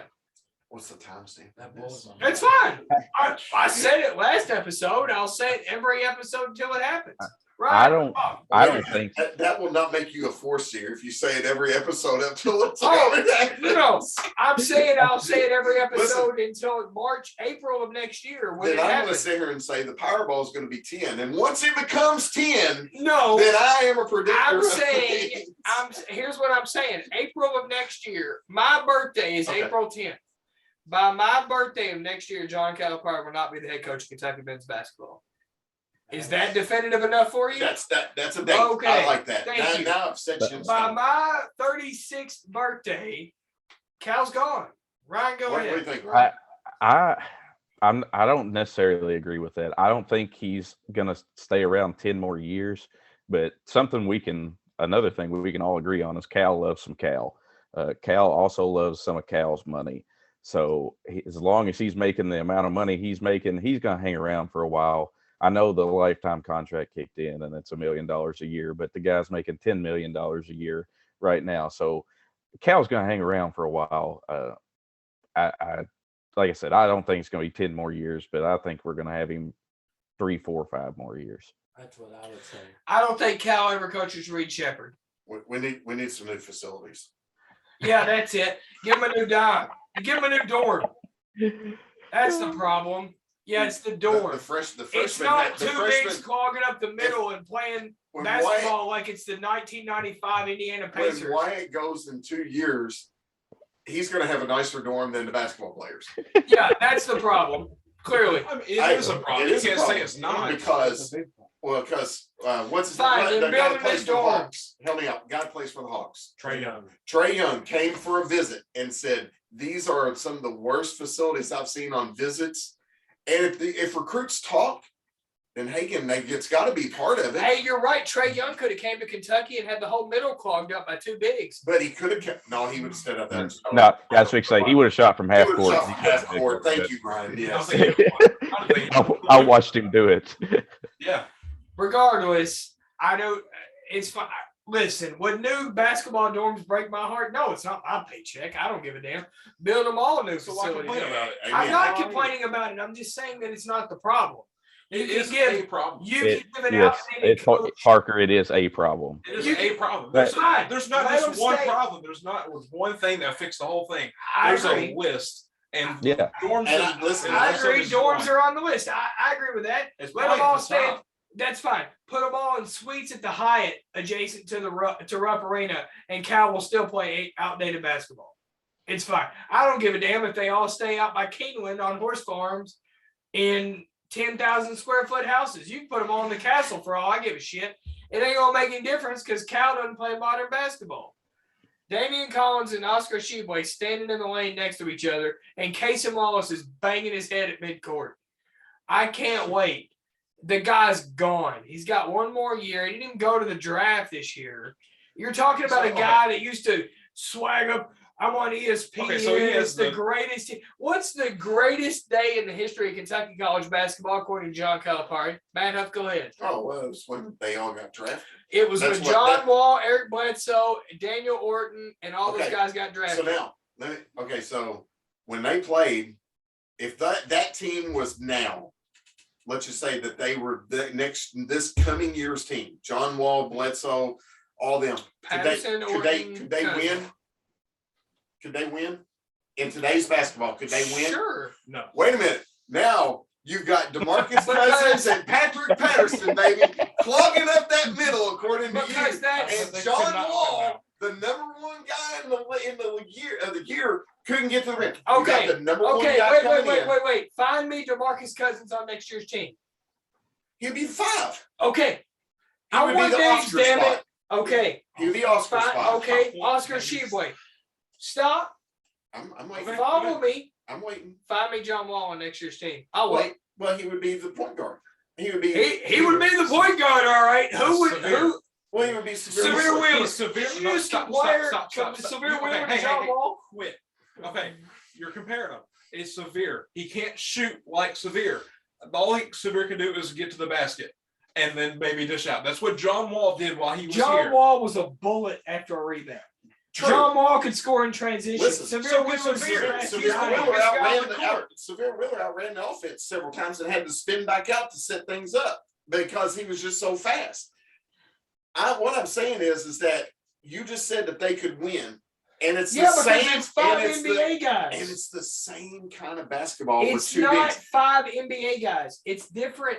You can't. Yes. Are you- Do I think they can win? Yes. Do I think Cal thinks they can win? Yes. The problem is Cal's trying to run the same offense. You with just said it. Wait, You just stop. said it. Cal thinks he can run the same offense with next year's roster that he ran with John Wall, Patrick Patterson, and DeMarcus Cousins. All right, They Ryan. don't have those dudes. Ryan. It's Yeah. Jimmy's and Joe's, not X's As- and O's. As a coach, what's the biggest thing you've got to do to the kids to get them to Recruit the perform- best one. perform at the best level that they can? You got to get them to buy in. You got to get them to buy in, and if they buy into what you want to do and they run it, It sounds like they're watching the movie Hoosiers. and It's all a feel-good story. Here's an idea: have good players and play to a system that complements them. did we have the best team in 2015 when we won the district? No, You're talking about high school. You know who did have the best Wait a team? minute. Where did Rob Dillingham come from? High school. Where did John Wall That's come one from? kid. High school. I'm just saying, where do they recruit these kids from? You're talking about two different things. You're talking about I'm apples waiting and for the oranges. answers. I'm waiting for the answer. Oh my They god. come from high school. That's all I gotta AAU. say. Some of them do. Some of them go to private schools. Yeah, But what you I'm know saying why is they it's recruit for their AAU? Because mentality. here, I got a question. Why? Did you go watch Rob Dillingham play high school ball, or did you go watch him play EYBL against the best players in the country? Oh, weird. That's strange. What high school does Rob Dillingham go to? Donda. Okay. There you Do go. you play? That was a bad idea. Okay. Right. I Do think you that's- go? But do you? Okay. No. This makes my point. Do you go to 30 Donda games, or even one Donda game, or do you go see him play EYBL against the best I players in the couldn't tell you country? what Donda Of was. course, you go watch him play EYBL. Does it make you change your mind if I watch almost every of Bryce Hopkins' high school games on stream? No, because I think Bryce Hopkins should have stayed. I was a fan of Bryce Hopkins. Ryan was the Bryce Hopkins hater. I think Bryce Hopkins would have been a benefit to next year's team. I would rather see Bryce Hopkins than Damian I Collins. should say, if you're going to say anything about watching any kind of games, do not ask this. No, Watch this listen. alone. I think I would have rather had Bryce Hopkins next year going into next season than Damian Collins. I would have rather had. I wish he'd stayed. I really do. I think he could have helped. Damian to me has a higher ceiling than Bryce. I agree 100%. Bryce has a good 100%. fit at Providence with Ed Cooley. He has a good fit there. I wish Kentucky would have a fit with Ed Cooley. I'd rather have Ed Cooley. If So I have a question about Calvin. So the reason, and I know for a do fact- I want to know- go swim in his backyard? I know No. for a Yes. fact I know for a fact he's swaggy. And you know why he's swaggy? Well, I hope it's swaggy enough to hire some better assistant coaches. Well, no. But anyway, no go ahead. offense- John Lucas just shit all over him. No offense, but it's people like you that complain. That's fine. Then him and his daughters and his wife can hate me all they want to. But every metric, you can't give me a number that supports your theory. It's trending downwards, okay? When you look at a Fortune 500 company, I look at Kentucky basketball as a business. I don't have to be friends with any of them. I don't need to be John Calipari's friend. I don't need to be Mitch Barnhart's friend. I'm not Mark Stoops' friend, and I'm sure as hell not Matt Jones's. I don't care about any of them personally. I wish them all the best success. I don't wish them ill will, but I'm not their friend. And John Calipari has trended down for multiple years. He's not had a lottery pick in 3 years. He was a guy who made his living on lottery picks. We go into next year, and unless Casey Wallace blows up, Casey Wallace might be at the back end of the lottery. There's no place in the NBA lottery for Oscar Tshiebwe. I think he's basically guaranteed lottery. And that's fine. And if that's the case, then it'll be Cal's first lottery pick in 4 years. He had one this year. Yeah, I had one this year. No, he didn't. Yeah, he did. Hey, Hagen. The science department had a lottery Hey, pick. Did Hagen. Bell back Kentucky? Stop No. discounting. Hey, He didn't do shit. He Listen, worked Ryan, out on his let Ryan own. talk. hey, I Go agree. ahead.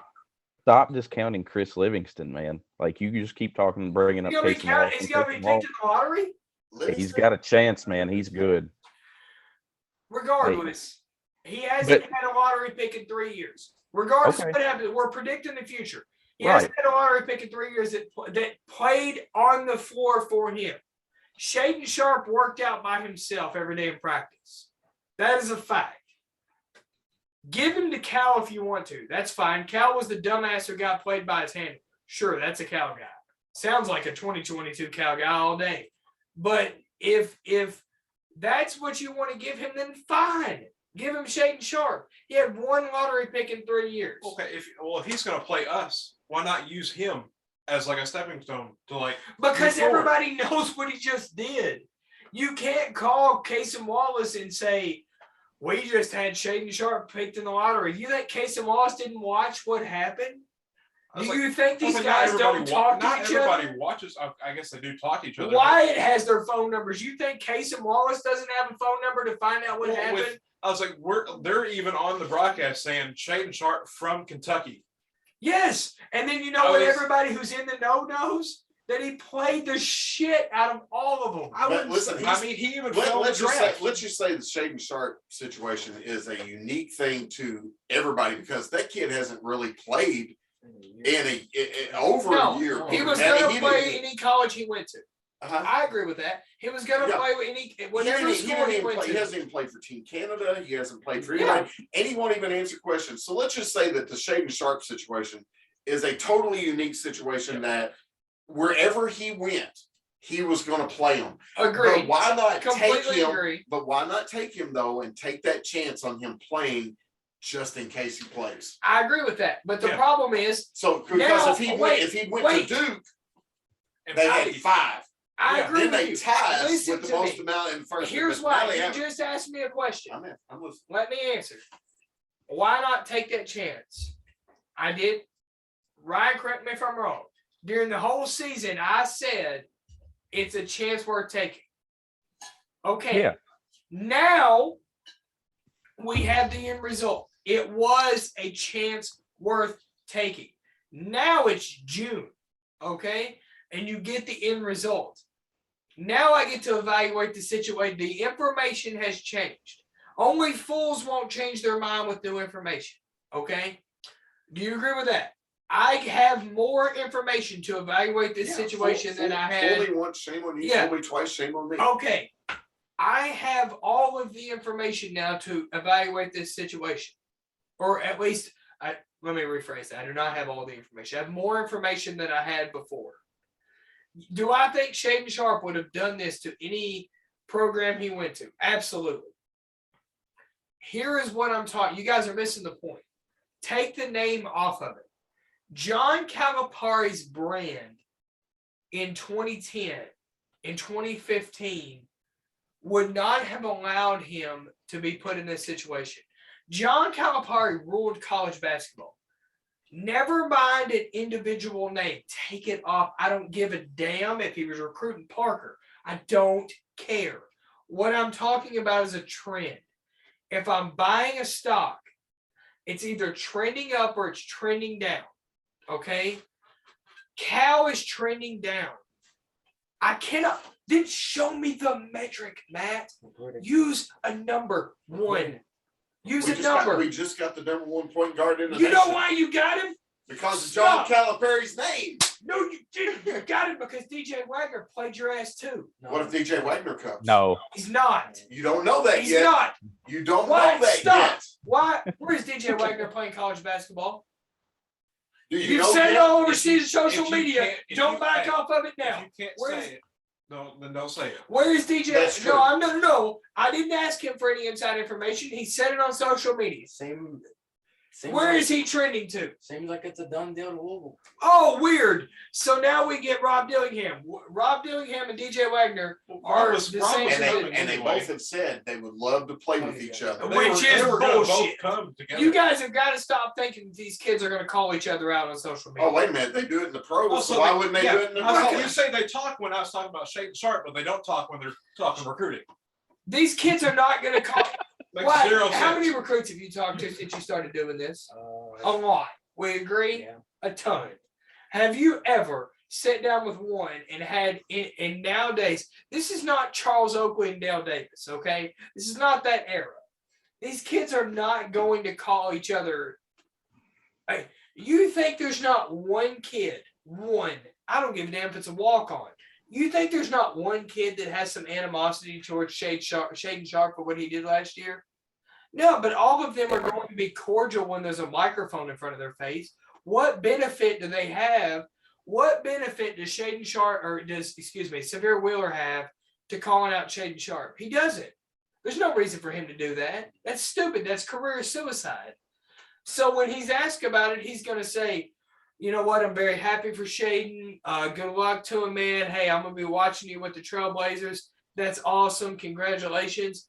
You don't think when they were losing those games and he looked over at that bench and went, hey, asshole, check in. Get over it. Stop liking people. Cut loose of all your emotions for these kids and be real about what they're thinking. Shaden Sharp played that whole team. You don't think Jacob Toppin looked over at the bench and went, get your ass in the game and help me? His handler did. And that's fine. And then, you know what? Maybe they were looking at his handler and pissed off at him. I don't doubt that. You know that more than I do. But my point is, when Severe Wheeler is hurt, Ty's running the point. They have nobody off the bench. Granted, Ty did wonderful at the point. He broke the assist record. But when he was tired, he had nobody on the bench to give him 5 minutes of a break. Wasn't that one before Shaden got there? No. Okay. Shaden was sitting there watching the whole I damn didn't game. think he was available yet until like. And That- you after don't that. think they looked over at the bench and get your ass in the game and help me? Oh, they did. Well, what was it? The Mississippi State game? Wasn't it the Mississippi State game where Severe and Ty were both hurt? And we said, if Shaden Sharp doesn't play this game, he's not playing at all. Yeah, there was Because one, that was the game. Vanderbilt game was also a big game. That was like Yeah, a the deadline game. Vanderbilt game is when Ryan Lemon came out and said he's going to play tonight. Yeah, if he plays. And listen, that was the. and end all let be me all. defend Ryan Lemon.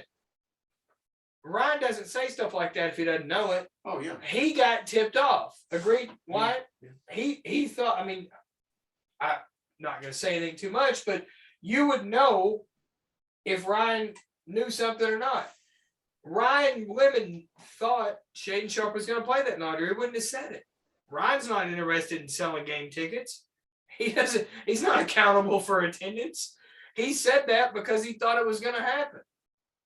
And I cannot believe, you will never convince me that every kid on that team looked at Shaden Sharp and went, you know, I just want what's best for him. When they were playing 34 minutes a game, exhausted, losing, the Courier Journal's calling them out and fans are all over their ass. Stop it. That's human nature. Of course they wanted that kid in the game. So I don't put any stock into the fact that they all go now, we're real happy for Shaden. Of course they're happy for him.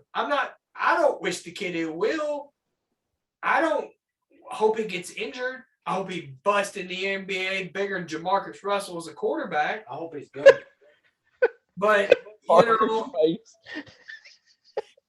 the hell with him now. I mean, I have all the information. Screw that kid. I mean, I don't need to be.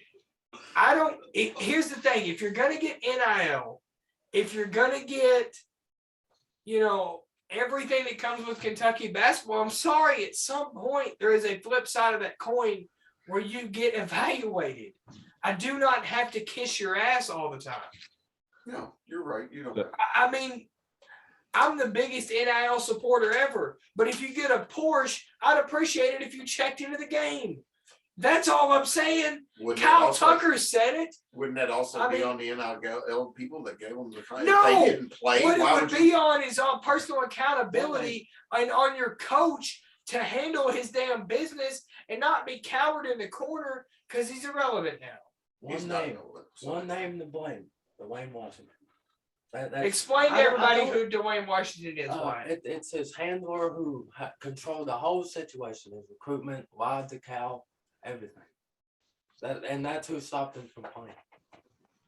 So before we go into the next bourbon break, here's one thing that I think we all have to fundamentally understand is that Cal's recruiting methods have changed since the transfer portal and NIL. We're never going to see what he used to get in the recruitment. He's going to go after the top 15 of each class, and he's going to get as many of those kids as he can.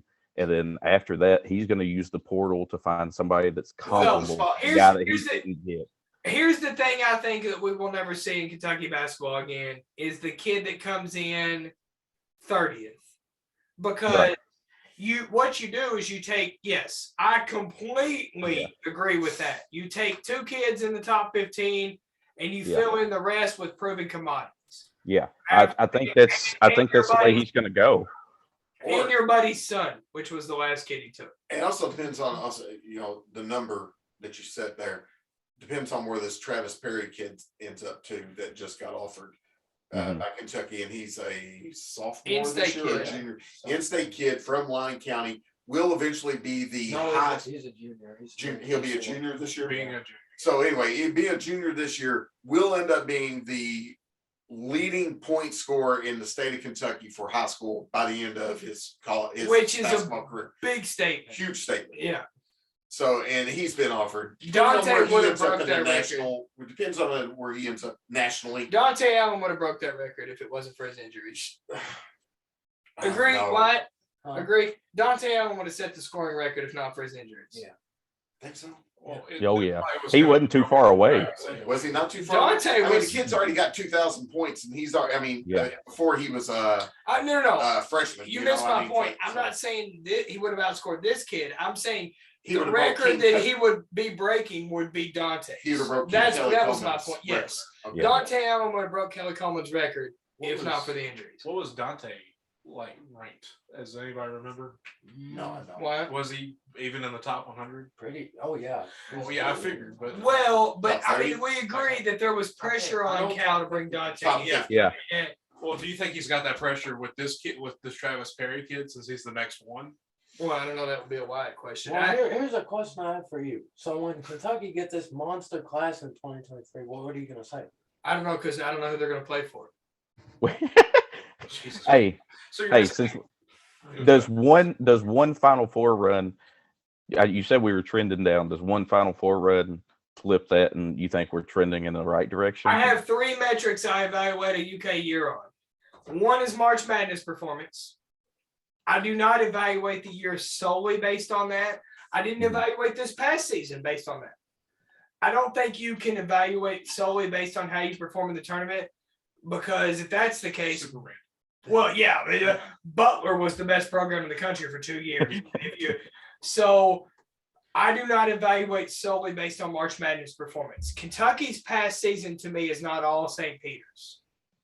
Okay, that's not the entire end all be all. It's a microcosm of what's wrong with the program because they got zoned to death. But I don't solely based on St. Peter's. I evaluate me personally, not speaking for anybody else here. I evaluate Kentucky basketball seasons on 3 metrics. One is March Madness performance, one is performance against the top 25, and one is against their SEC record. Okay. Kentucky has not had a winning record against the top 25 in years that I can remember. We get our ass kicked when we play good competition. Our total win-loss record looks good at the end of the year because we play Owensboro Community College about 7 times in our non-conference. Our non-conference schedule next year, now that we've lost Notre Dame, it's an absolute joke. And if I was a season ticket holder, I would be kicking Mitch Barnhart's door in. But That is didn't we beat the eventual national championships on their court last year? Wonderful. You want to hang a banner for that, or I'm not saying we should. I'm just saying you have to consider that in your metrics too. I'll also I say don't. about Because that's March Madness performance, and you can't have it both ways. I don't excuse Kentucky's loss to St. Peter's as being totally random, and then give Kansas all the credit in the world for winning the national championship. I evaluate UK seasons on 3 metrics: March Madness performance against top 25, and SEC's record.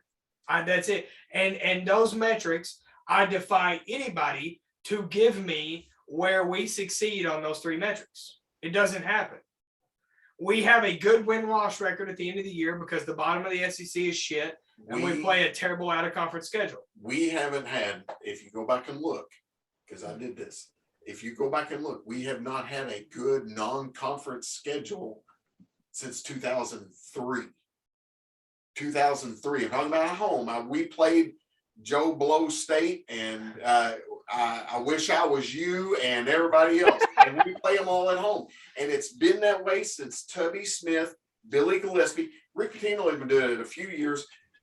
What I'm saying is those non-conference people come in because they want to send people home happy with a win.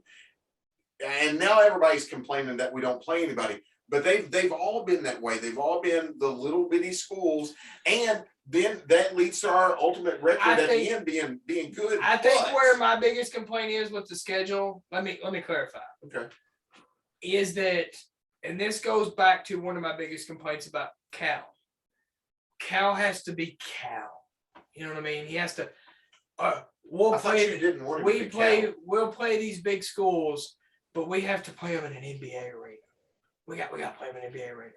We got to go to Chicago and play Duke. Here's an idea, asshole. There are about 20,000 people that are in Rupp Arena every time we play, and they'd like to see somebody worth a damn. So stop trying to play in NBA arenas because your time with the Nets was shit. You're not an NBA name, and every time you try to act like an NBA name, scouts laugh at you. It's stupid. There's no reason we have to play. There is no, and don't get me wrong, I'm not one of these dumbasses that think we got to play Indiana. No, we don't. Indiana's terrible. If we're going to play all these elite non-conference games, because here's my thing. Our non-conference schedule as a whole is as good as there is in college basketball. I don't argue that for a second. Our home schedule. Our home schedule is ass. And it's because John Calipari does not think that playing in Rupp Arena is a big deal. He wants to play in United Center. He wants to play in MSG. He wants to play. Here's the thing. You had your opportunity with the Nets. You shit the bed. Now you're a college basketball coach. Now you have to get on a plane and go play Starkville on a Tuesday. That's life. That's what you are. So if you're a college basketball coach, play Duke in a home and home. Go play Cameron Indoor. Do I understand why he doesn't want to play in Bloomington, Indiana? Absolutely. That was an inexcusable atmosphere that was dangerous for people. I don't blame him for that a bit. But there's no reason to not go to Cameron Indoor. There's no reason to not go to Allen Fieldhouse. There's no reason, which they did. Fieldhouse and kick their ass. But The there's national no champions. but there's no reason. But there's no reason to play all these tournaments or all these little showcases and the CBS Classic and the Champions Classic on neutral floors. but the money would be the same. The rating would be the Would same. it? Yes, the TV rating would be the But same. you just said, why would you want to play at those places and stuff? If I go The to- attendance is the If same. I'm- The number would be, the rating would be the same. Do you Right. watch the game So- because it's in the United Center? No, No, you watch the game because it's Kentucky Duke. Exactly. Madison Square Garden. Doesn't draw any more TV viewers. But They're if I'm- watching because it's Kentucky Duke. I don't know. Madison Square Garden. No, what? Play the game home and home, If I go in or your- if I go in your don't room- bitch because nobody's buying season tickets. If I go, in Eh. your- go ahead. As a college basketball fan, this is just my personal take. Like, if we're going to play the Champions Classic, I'd rather it be a home and home because I want to see the game at Cameron, not just at Yeah, Rupp. I want to see the game at Cameron. I want to see the that game at environment Cameron would Valley. be nuts. I don't think, and this is the bad thing about Cameron, it holds what, 9,000? Yeah, But yeah. the TV rating would be insane. Well, That's just where think, the money is. Do you think Tony Khan cares how many people No, come listen. to Dynamite? Listen, No, he cares what the rating is. you get, ratings aren't the money. Yes, it is. That's the TV contract. No. Ma- Your TV contract's already signed. You Right, already got and that when you $1 billion. negotiate, right, and when you renegotiate it, it's based off the rating of the current contract. That's how TV works, So man. one game is not. Yes, when one you game? renegotiate, listen. No, when no, you no. You're saying one game? You're no, God, no. it's like talking to a 4-year-old. Listen to me. When you I know negotiate what you a mean. TV, I'm sitting over here thinking the when same you thing. negotiate, I've got one sitting next to when, me. when you negotiate a TV contract for the Champions Classic, you negotiate based off of the ratings of the previous Champions Classic. The rating would not be different if it was played in Rupp Arena and Cameron Indoor, if it's played in the United Center or Madison Square Garden. The people that are watching it are going to watch it regardless. You just made The my point. attendance will be You different. just made my point. You just said that the ratings wouldn't be different. Right, so play it at home for the people who are supporting your program and not But now- try to be the NBA coach that you weren't when you went to New Jersey and got shit Now, on. I go into Ryan Brown's room, and Ryan Brown is my shooting guard. And I go in and I go, Ryan, you're going to play in front of 23,000 people every year. At Rupp And- Arena. and- no, let me finish my Same let me finish attendance. myself. Let me finish myself. Ryan Brown, you're our point guard, our shooting guard. You're going to come in. You're going to play 20,000 people every day. Every time we're at home, twice a year. I'm going to take you to Madison Square Garden. I'm going to take you to the United Center, Michael Jordan, the New York Knicks, the big stage. I'm going to take you there. You want to play with that, or you want to go play at Cameron Indoor Stadium for 9,000 people? Yeah, no high school kid knows what Cameron Indoor Stadium is. Let my recruit answer my question. I mean, I totally see your point. Thank you. I really do. I And I'm totally not see saying, your point. listen, and- But if and Hagen, Kentucky and your and Duke point- played at Rupp, Duke wouldn't be able to use that either. And look, no, and that's what I'm saying. Am I saying that the ratings wouldn't be outrageous? But I'm telling you what the kids want to hear now. Yeah. They want to hear my name in lights. Yeah, They want to hear none of those high not school. that I'm at Let me ask you Cameron a question, Indoor Mike. Stadium. Does Rob Dillingham know where Cameron Indoor Stadium is? Probably. Yeah. Oh, weird. Let's see. If that, my point is, there are a few people. Would you rather play at indoor stadium, or would you rather play Hey, at Masters? what- What you have to remember, Hagen, is God, there listen, are a few people you're- that open their wallet and spend money for this program. And that asshole in Lexington has no idea who Joe those Kraft? people are. Yeah, it's Joe Kraft, the You guy just said that's open paying his wallet, so I was like, I think he's the guy that pays No, for everything. it's the point is, John Calipari is above reproach right now. He has done more than Phil Knight for his brand, and he has all of you guys bowing down like he's God's gift to college basketball, like we weren't the most winningest basketball program in history when he took over. By the way, we're not now after his tank job. Congratulations. By 7 And minutes. I don't give a damn if it's by 7, 1, or 40. We're not because of his tank job, but it's okay. He's got a nice haircut. He does a good interview. He's got pretty suits and a good pool in his backyard, so we should all kiss his ass. I agree. Or we Thank could you. all evaluate him based on his performance and stop acting like this program is going to fall So off now the you're earth when he acting, leaves. you're acting like a UK Board of Trustees member instead of a fan. I know where you No, stand the now. UK No, Board the of conversation's Trustees doesn't over. have a No, clue no, no. what the fans Hagan want. is a Board of Trustees member now, and I didn't know that. And I'm sorry I didn't know that before I came on. No, So now, the UK now Board we of know where you Trustees stand has with it. No, no, it's fine. the UK Board of I'm ready for a Trustees has bourbon break. rest. I don't know how about you. But The anyway. UK Board of Trustees has no idea what the fans want. That's why they redid the Kroger field setting. Well, but that's what you're evaluating on and what they evaluate on instead of being. I fan. look That's at it fine. as a That's all right. business, and the business I'm is good. trending downward. Are we gonna talk about recruiting? Sure. I'm good. Wyatt, we're gonna go into recruiting We can because do I'll our- we never can do convince our these bourbon guys break. until the day we'll bourbon break after this. Matt doesn't call bourbon breaks, damn it. I had to change this. I just said I was ready for one. Then drink your damn bourbon. Anyway,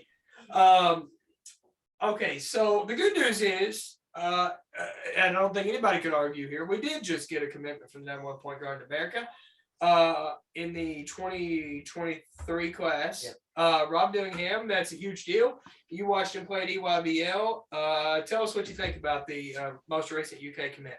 Craftiest guard in the class. Because it is what people said every game I watched. Skates. He skates around the court. Fast, quick, has good handles, can shoot, get to the bucket. That But is the my thing question. is, they'll have to gain like 10, 15 pounds. Well, that's okay. Damian Collins needs to gain 60, and he's already at Kentucky. So we'll deal with the lightweight. I wanted to ask you though, when he shot the ball, his shot specifically, It's weird. Like the release. is it Wayne Turner? Can I use a Wayne Turner reference? Has Wyatt ever saw Wayne Turner's I jump never shot? saw Wayne Turner. Okay, all right. Is it John Wall awkward? I mean, is it a shot? Do we have a Wayne point guard Turner. coming in I mean, that can it- foul and it's shoot? not- Man, I appreciate you. You know, Ryan knows the Wayne Wayne Turner. Turner, shot. I guess as long as it goes in, It's not really noticeable. Like I it's thought just- it looked pretty like normal. There wasn't anything. I don't care if he shoots the ball with one finger as long as it I goes was in. like, That as makes long no as it- difference to me. All I saw while I was there was the ball going It's in. not That's all that totally- mattered. And to that, me. hey, Yeah. listen, I'm not a jump shot expert. I just want the ball to go in too. All I'm asking is, do we finally have a point guard coming in that can shoot and stretch the floor instead of just dribble drive? Yeah, it's one of those point guards. We haven't. He's had- also pretty good on the pull-up game too, right? Like mid-range, like driving in, pulling up. He's really versed at that too, right? Yeah, but he's known for his playmaking, his handles. Yeah. Crafty. Okay. It's worth saying. I'm sorry. Go No. ahead, Park. When I was watching him at Louisville, he kind of reminded me of like a De'Aaron Fox that can like definitely pull up and shoot better than De'Aaron could. So that's what's similar. De'Aaron similarities Fox. I'll take that comparison all day. Give me De'Aaron Fox. Yeah, absolutely. That's high praise. So I do think it's worth, and I don't want to go around the room and argue about this. I'm not going to say anything myself. And I do think he's better than DJ. Okay, so you know where I'm going. And there were two players that I couldn't keep my eye off of. It was him and DJ. Okay, so tell the folks. Okay, so DJ Wagner is he still considered committed to Kentucky? I don't know. I mean, Who? Wagner. Oh, no. probably. Okay, so I at mean, one we- point we he still was have- a. We still have a chance, but it's probably Louisville. Okay, so DJ Wagner was at one time committed to Kentucky, right?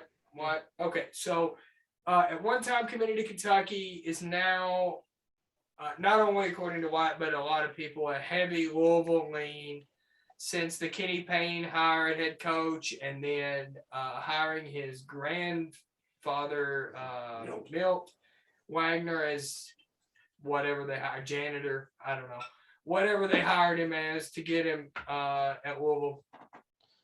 So these two are going to be joined at the hip. Rob Dillingham and DJ Wagner are going to be compared maybe for the rest of their careers. So you're saying that you would take Dillingham over Wagner. Yeah, as a true point guard, yeah. Because DJ is more of a shooting guard. Combo. He can play both. Who do you think has a better college career? But assuming they're both 1 year, Dillingham or And both healthy. And well, yeah, I mean, I don't ever expect anybody to forecast an injury. No, Rob Dillingham or DJ Wagner, if you get 1 year in college, who do you take? probably Rob. You take Dillingham over Wagner. And that's not just because you have a Go Big Blue shirt on. I think so. That's a hard question. They are pretty similar watching them, They're like both, talent wise. both top 5. Here's why I bring that up. For every negative thing I have to say about John Calipari, he has dominated Louisville. He has dominated Louisville in his time in Kentucky. There's no arguing that. That is a statistical fact. He's dominated Louisville. If that tide turns and DJ Wagner owns Dillingham, listen, we can all sit here and talk about how it's not fair and it's just one game and it's whatever. If Cal is the coach 2 seasons from now and Dillingham comes in and they play that UK Louisville game between Christmas and New Year's, it's Dillingham versus Wagner. I'm sorry. You can say whatever you want to say. It's Dillingham versus Wagner. Reed Shepherd will be there, but only one guy was committed to Kentucky and then flipped to Louisville. Dillingham's going to be seen as the guy we got when we couldn't get Wagner. We can all talk about how that's unfair, but it's going to be true. If Wagner owns Dillingham and Louisville beats Kentucky that day, buckle up, because that will be a bad look for everybody involved. Dillingham better play out of his mind against DJ Wagner in the UK Louisville game. I mean, agree, Matt. I mean, regardless of what any of us think about if it's fair or not, it will be true. If Louisville wins, it's true. If he outplays him and Kentucky wins, it's a wash. I agree with that. I I agree with that because we'll just care that we won. Right. Yeah, I agree with that. Right. I agree. I do. I agree with that. Yeah. So, but 2 guys are going to be joined at the end. Oh, Oh, definitely. you're going to be compared every step of the way. Now that you say the mention of them playing together, I hope we see them in the PCF finals. Peach Jam Finals Day. That's right. And that, you know what? That's fine, and that matters to us that will care about the Peach Jam Finals. But Well, I do. I don't know about y'all. well, no, I do. I think you make a great point. But my point is the mass public is going to care when they put on their college jerseys. Yeah. Right. You know what I mean? Yeah, they I could less care about Peach Jam and EYBL and the circuit and all. You know, all of us here understand what you're saying. Yeah. But what's it going to be on ESPN is Kentucky versus Louisville. Right. You know what I mean? And that's what it's going to be. Everybody's off work that day, and the whole state's watching. And Hey, Wyatt, I'm Yeah. pretty curious about the guys after Dillingham and Shepherd on the 2023 class. You got any more intel on those for me? Yeah, there's this one guy, Ian Jackson. There's a chance he reclassifies. Is that the one that's also considering a G League too? No. Okay. He's top 3 in 2024, and he's probably I would bet him to reclassify. have you seen him play in person? No, he's Adidas. Oh, Adidas kid. Okay. They make you pay for this thing.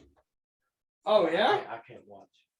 Same with Reed Shepherd, Yeah. Adidas kid, right? Yeah. Okay. But All right. I watched Reed Shepherd's one of his games, not much. On 3. I just hope that, and we'll kind of wrap up this segment with this. Reed Shepherd is a once in a generation legacy talent to Kentucky. He is the closest my generation, the current generation, has to Rex Chapman. The hype around the state when Rex Chapman was at Apollo was palpable. I mean, it was packed gyms every night. He's the savior. It's all Rex's show. You know, there was some of that with Patrick Sparks, It wasn't quite because he ended up going to Western and then Right. the hype around Patrick Sparks didn't really come until Western came into Rugby UK, and then it was like, Mhm. oh Right. shit.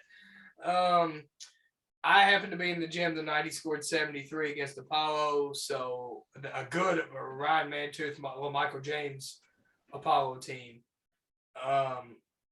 So there was some of that with Patrick Sparks, but Reed Shepherd is the next hype machine when it comes to like Rex Chapman level. I hope that if I'm right about Cal leaving, the next coach makes him a priority, because if he doesn't, and Reed Shepherd ends up like a Chris Lofton type that ends up at a school where we play multiple times a year, like Chris Lofton out of Mason County did at Tennessee, and burns our ass, the next coach is off to a rough start. That's all I'm saying. It'll either be the nail in Cal's coffin or it'll be a rough start for the next coach. So Wyatt, thank you for all of that. We'll bourbon break it here. Calumet 10-year bourbon of the month, although I don't know who's still drinking it. I think most people have moved on at this point to WM Tar because the Calumet's terrible, but cheers. Cheers. All right, so the Weatherbound, I'm telling you, Yeah, the it's Weatherbound glass, they're nice. Super nice. Yeah. I like them. They have my initials on them and stuff, but it's tough for a bourbon Yeah, break. no clank at all. Ryan, do you have anything to drink there? No, I don't. You have I just Truly finished- or something? I just finished my bottle of Eagle Rare last night. Oh, finished bottle of Eagle. Nice. Nice, very nice.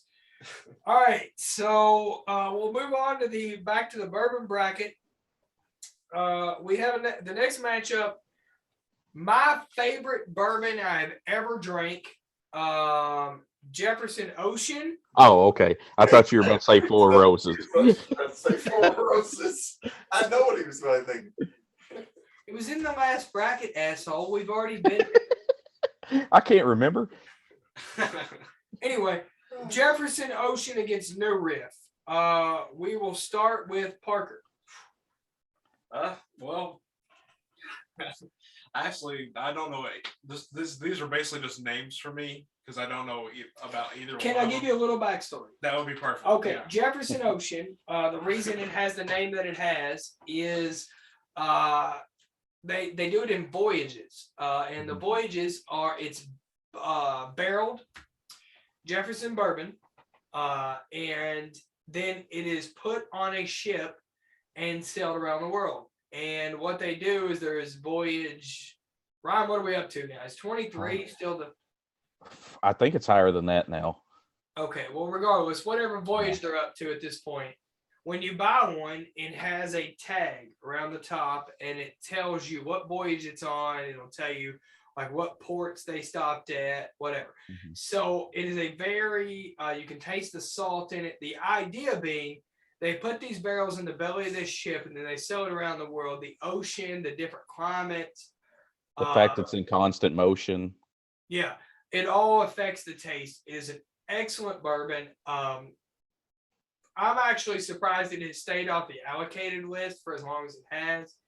I'd say the price point has probably kept it off the allocated list. It's anywhere from $80 to $100 a bottle.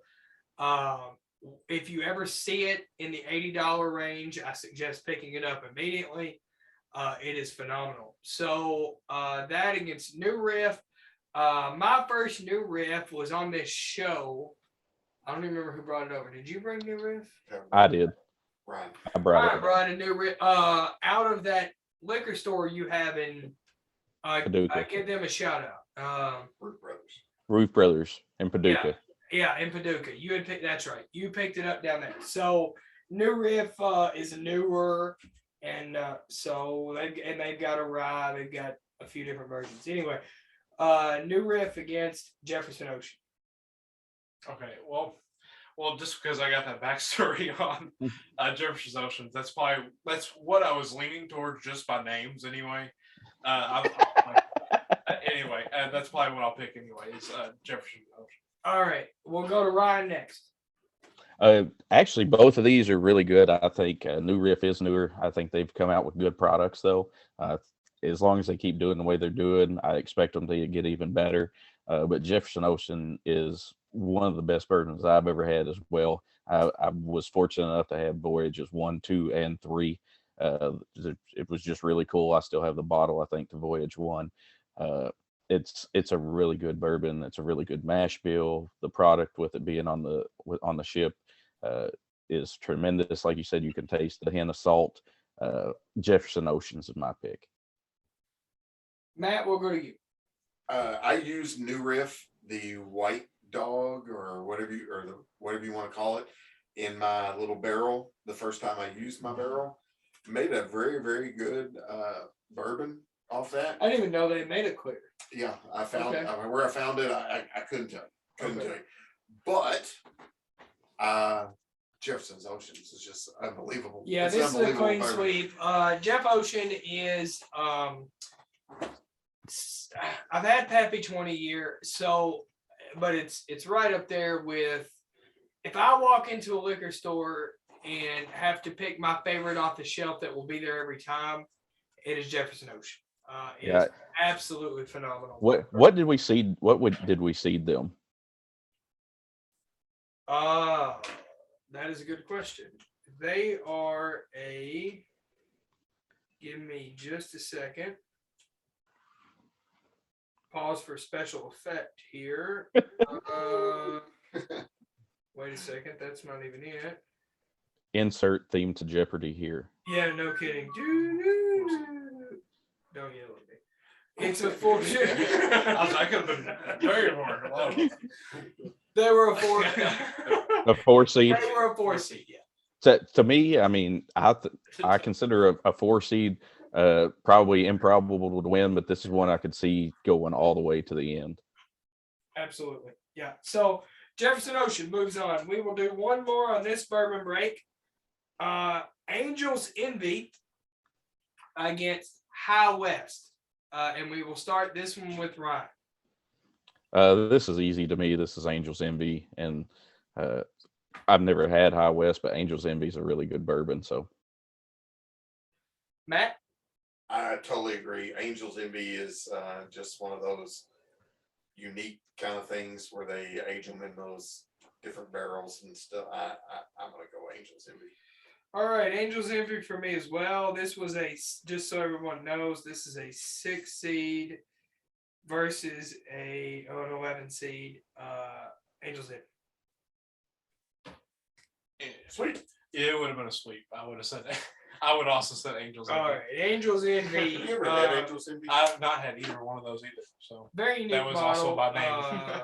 Yeah, unique bottle. So we have 3 more. We'll do those on the last bourbon break. Hey, but before we move on to the next Absolutely. segment, Go can I ahead. finish my question? Absolutely. Go ahead. So we were talking about the class. I think Ron Holland's another guy, small forward, or probably played a 4.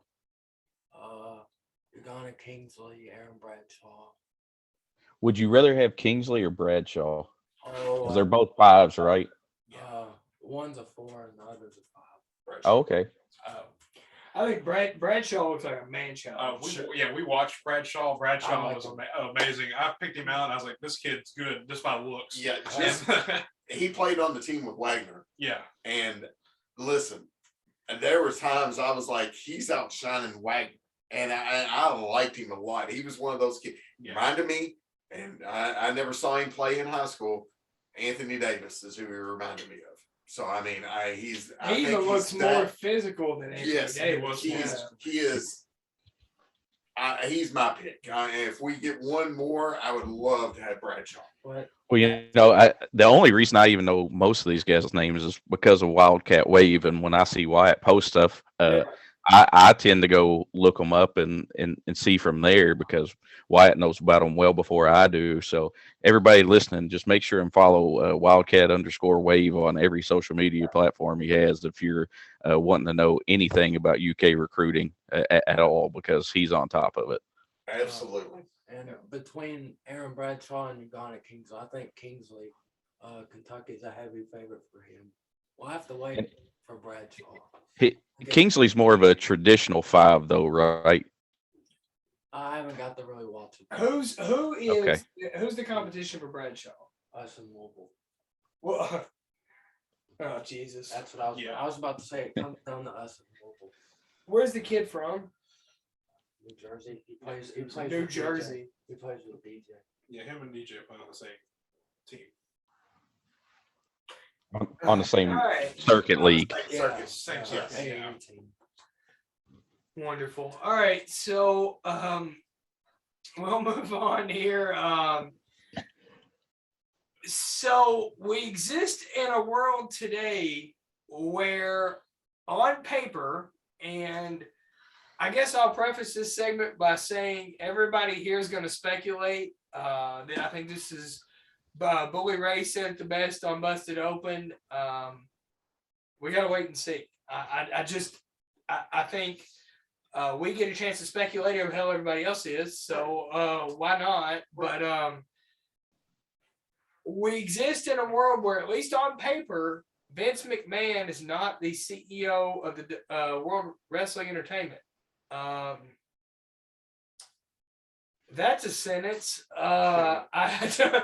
If nothing else comes in this segment, and I have a guess, and I can't even call it my opinion. I've got some guesses on what I think are his biggest sticking points that he'll have to explain to his board of directors because it's a publicly traded company. But let's just start there. That's a sentence. That's a thing. Vince McMahon is not the on-paper CEO of the WWE. Matt, that's a thing. Yeah, I know. I'm trying to think. I'm sure it's happened in my life before, but since I've actually watched wrestling, he has always been the CEO, the chairman, whatever you want to call it. He's been the guy that calls the shots. I'm not going to say he's not still calling the shots, because I just can't do that. But yeah, it's crazy to think that this day and time that, it eventually was going to happen in your lifetime. He was either going to pass away or something was going to happen. But, but to voluntarily, and I'm sure it had to be voluntarily, the board asked him to do it, and he decided to do it, to step down. It's crazy to think that he's not part of it anymore. Did he during the steroid trial stuff? He didn't even step down then. No. Did he? No. He did put things in place, according to Bruce Pritchard during their one podcast. He did put things in place to where people ran certain things that he was, but everything still came back through Vince, even though he was in front of the Congress. Right. Yeah, I mean, he still had final say so over all creative at that time, even during the steroid era, or the steroid not error, but trials. Yeah, there you go, trials. That's the word I was looking for. I was about to say, I think we're still in the steroid era, but because they get suspended for that shit. So. Yeah. So I mean, it's crazy. Vince McMahon's been the head of what was WWF and now WWE for as long as I've been alive, I think. And it's just it's crazy, but at the same time, I think it's justified considering maybe if he paid it out of his pocket, then I don't think this is as big a deal and he'll be back. But if he paid it out of company money, that's illegal, and then we might never see Vince McMahon again. I think it came out. It did come out of his pocket. I think their biggest concern right now is their salary to the young lady. Yes. So, and what she earned then. And Hagen, since you're back, I'll let you. Yes. So here is, and again, I don't know shit. Okay, I'm just a guy that has listened to a few people that might know more than I do in this situation, and I have a guess. I actually think there are two things Vince McMahon has to explain. The first, I will start with the least of the two first. I actually think the $3 million NDA money, non-disclosure agreement money, is the least of his two worries. The reason I say that is it has come out that came out of his own pocket. Now, when it comes to it, here's what we have to remember, folks. We're not talking about WWE creative. I'm not talking about what Kevin Owens is going to do on Raw. Okay, that's not what we're talking about here. We're talking about the board of a publicly traded company and explaining to shareholders and SEC, Security and Exchange Commission legalities and those type things. Okay, so I think when it comes to the NDA and the $3 million and whatever, I've not seen Vince McMahon's employment agreement to be the CEO of WWE as it comes to what he has agreed to the board of trustees. And I think that is important to remember. Vince McMahon is in a way an employee of the WWE now. He is not the be all end all. He is the majority shareholder. He is the chairman of the board. He is the man in charge. Okay, I'm not downplaying that, but he does have to answer to somebody now. Whereas in 1998, in the middle of the Attitude Era, he didn't. Okay, that was it. It was just whatever Vince wants to do, we're going to do, and that's it, and that's all. Once they became publicly traded, he has to answer to a board of trustees that has to legally be in the best interest of the shareholders. Okay, and in my opinion, the $3 million, if it came out of his pocket, the only thing that could screw him is if he has some kind of morality principle in his morality. contract. Thank you. Yes, some kind of morality clause in his contract that says some form of "thou shalt be a good boy." Okay, that would screw him on the $3 million. I think what he and I want to give credit to Matt because Matt already mentioned this, but I think his biggest issue with the board, his biggest issue with a publicly traded company, this paralegal was brought on by everything allegedly.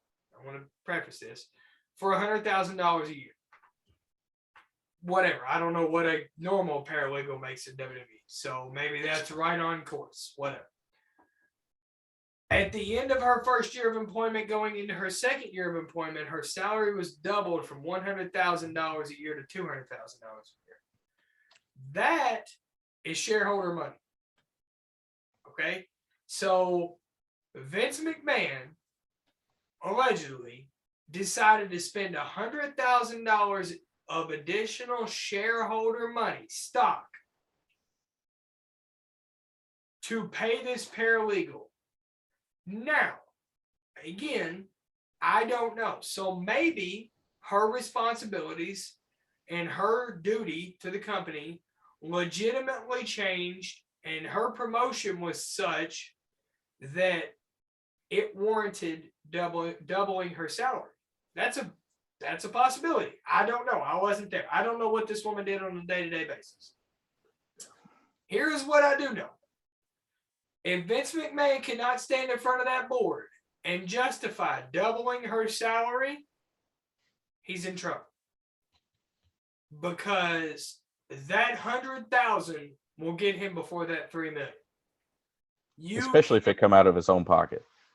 Right. You cannot double an employee's salary in a publicly traded company if all she was doing was Vince McMahon and John Laurinaitis. That's not a thing. Okay? That you can't do. That's a legal. I don't give a damn what you think about who should be running WWE, about creative, about Triple H, about Stephanie, about Shane. I don't give a shit about any of it. You cannot double an employee's salary in a publicly traded company if you cannot justify it. Period. Dot. End of story. And that is the first question that I think will come up for him is, damn the $3 million of your own money. You spent that on your own. You doubled her salary. That was our money. Tell us why. Yeah. If he can't come up with the answer to that, then you're right. Then he's gone. Then he's in trouble. I won't know if he'll say he's gone. Well, I- he may not be gone as majority stocker. Right. Here's the thing: is how He to might buy lose- him out is a messy thing. Right. I don't know how that. And That really- you'd have to be an Right. attorney in the The, SEC. the company would have to be sold Well, to buy him out. Oh, right. weird! How convenient that is. If only there Right. was somebody 6 months ago that told you this company is for sale and they're looking for a way to get Vince out of the way.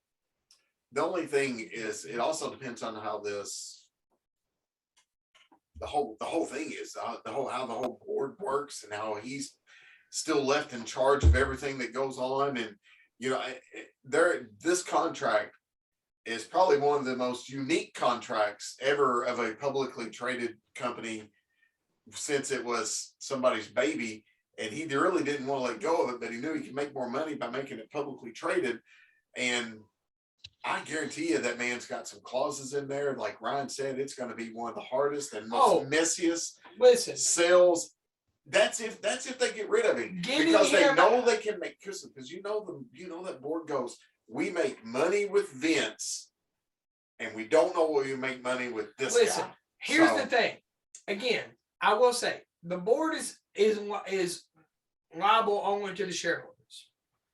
Say whatever you want about WWE Creative, profits have been record.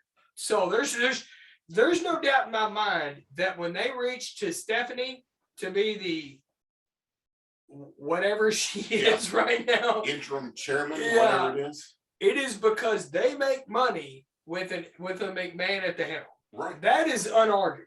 That there is no doubt. And here's the thing: Wall Street loves boring and stable. And when you don't make waves and you make money, they love you. Okay, so just don't make waves and make money, and you can trace that all the way down to creative. The PG era is because PG TV makes money. Okay. It does. We as wrestling fans might want to see MJF drop the F-bomb in a promo. That doesn't make money the way, you know, Yeah, you Mom- can't see me. Mom and Dad aren't going to take little Johnny and little Susie out Right. to see So- Tony Khan, you know. Right. You know, so But they're they not gonna will see that. take him to see. Yeah, You can't see Hustle, me. loyalty, Yes. respect. Hustle, And loyalty, right, hustle, respect. loyalty, respect. Absolutely. Okay. So there are two. I want to be clear here. What I want to see the WWE be and what makes money for the WWE are polar opposites. Okay, and that is something we all need to keep in mind. I agree. I would like to see heat. I want to see old school MJF promos, people pissed off at each other. Is it a work? Is it a shoot? That's what I want to watch.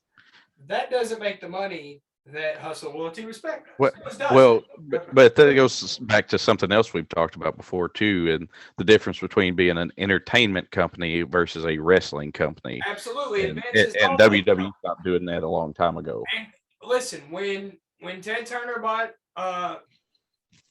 Crockett in '88, and he called Vince and said, "I'm in the wrestling business now." Vince said, "Congratulations, I'm not." I'm in the entertainment. Yeah, I'm in the business. entertainment business. Vince is known since then. The money is in entertainment. Vince McMahon has the WWE has no quantity. Listen, say what you want to about them. At least they're honest. They're not going to tell you they're running a wrestling company. They're in the entertainment business. AEW is the one trying to tell you they're running a wrestling business when they're in the entertainment industry. But They're both delusional. they are. That's a fact. Thank you. They're both Absolutely. delusional. You and I might not agree on anything more than what you just They're said. both They're both delusional. delusional. Yeah. So, but I think, and I agree with you completely. I think the 100,000 is a lot harder to answer for than the 3 million. It is, and when you pay people something, if you don't have a sheet of like bids, let's just say bids, you know, like you come in and like, this is what we're going to pay this person, you pay them twice the amount that they bid, you're like, you've got to answer for that. Absolutely. So if you don't answer for where they came from, unless all of a sudden the second year she started doing John Laurinaitis too on top of the 100,000 she was doing. In reality, and then that did double her responsibility. that double her responsibility. So she had two dicks to deal with instead of one. So now she's got Johnny Buddy Ace over there that she's got to deal with along with Mr. McMahon. Yeah, that's So- it's a genetic jackhammer. It's That's a gotta be jackhammer. it's gotta be worth a raise, right? I've had several raises and several promotions in my life. Never has it been 100% of what I made the No previous kidding. year. So that it's going to be pretty difficult. I mean, Here's to- the other thing. for a paralegal, like you can do that with a wrestler. Oh, well, your contract's expired. You know, we're going to offer you 4 times more than what you were because you've Yeah, outperformed your exactly. contract. You can't really do that with a paralegal. No, Well, the difference is an employee and an independent contractor. An independent contractor, you can pay fair market value for based on the competition. Tony Khan was going to offer you X, we offered you Y, so we could get you. You do not pay insurance for that person. And this is today in 2022. They do not pay insurance for wrestlers. They don't pay any kind of retirement benefits for wrestlers. That paralegal was an employee. That individual had, I would assume, with the company the size of WWE, some type of retirement package, a 401k or something. Healthcare benefits, vision benefits, all of those things would have been worked into that number. So if her salary doubled, it cost the company more than $200,000. It cost you more than $200,000 to pay a $200,000 employee. That's not how that works. That the fringe benefits almost equal the salary. So that's going to be tough to answer for. Now, we'll touch on one more thing with this, and then we'll bourbon break it. We'll do the last bourbon bracket, and then we'll give the announcement that we've been teasing all week. Here is the speculation portion of WWE. Somebody on that board made this investigation public. Somebody on that board benefited from making that investigation public. It had been going on since April. During that time, these are undeniable facts, and then I'll give my speculation but I'll give the backstory. Shane's out after the Royal Rumble. Creative differences. Vince fires him.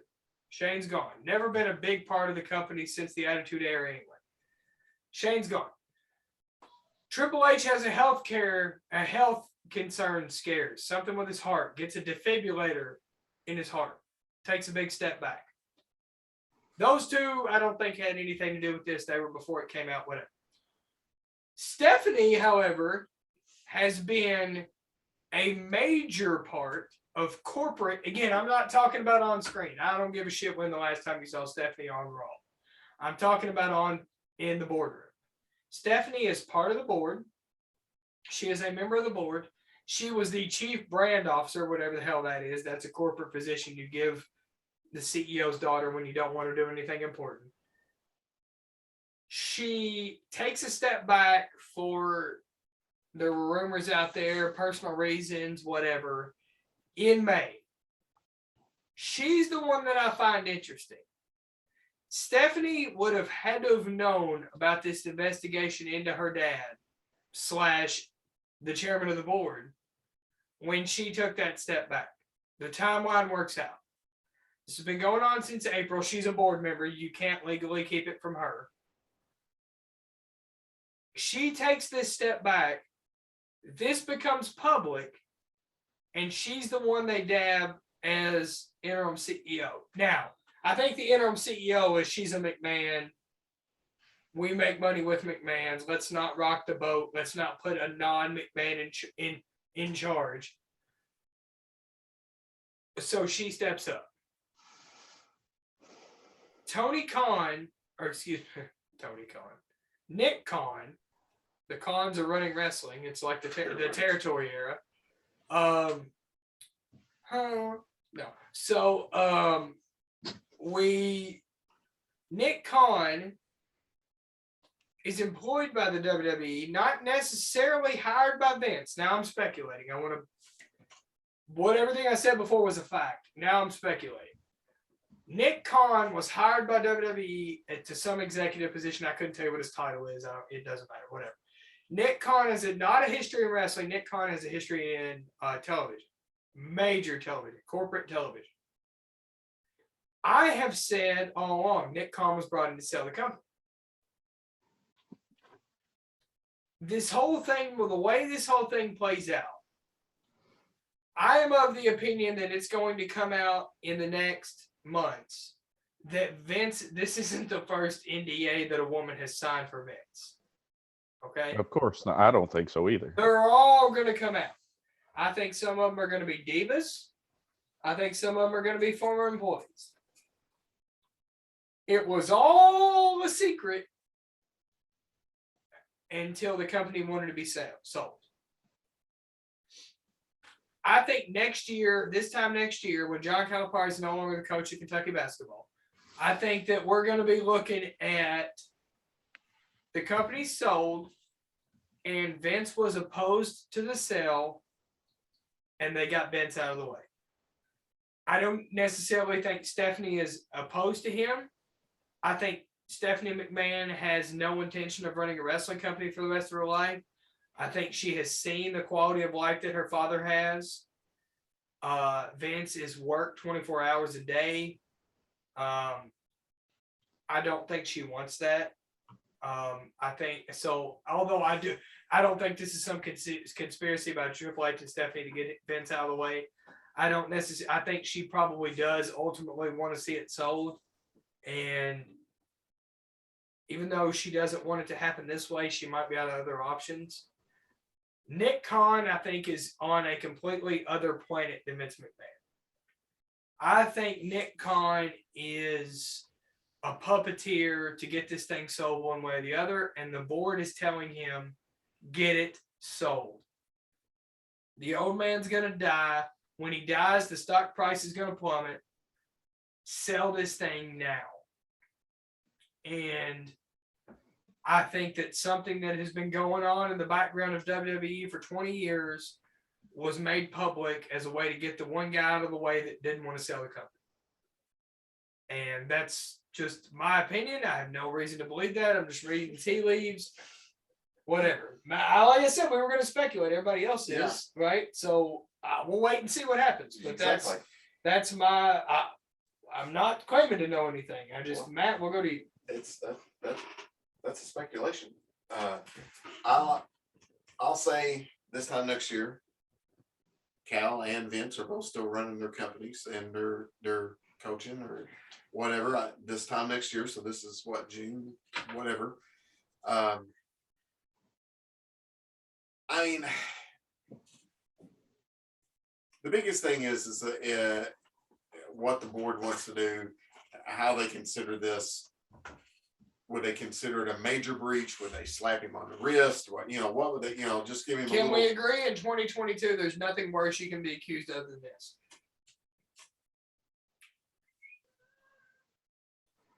He's better to be accused. He would be better to be accused of slapping a wrestler than this post Me Too movement. There's nothing good about this, but the part, at least it sounds like it was a consensual relationship. I mean, she didn't come out and expose this. It was just that somebody went over the books and found this or was notified about, you might want to go back and look at the books.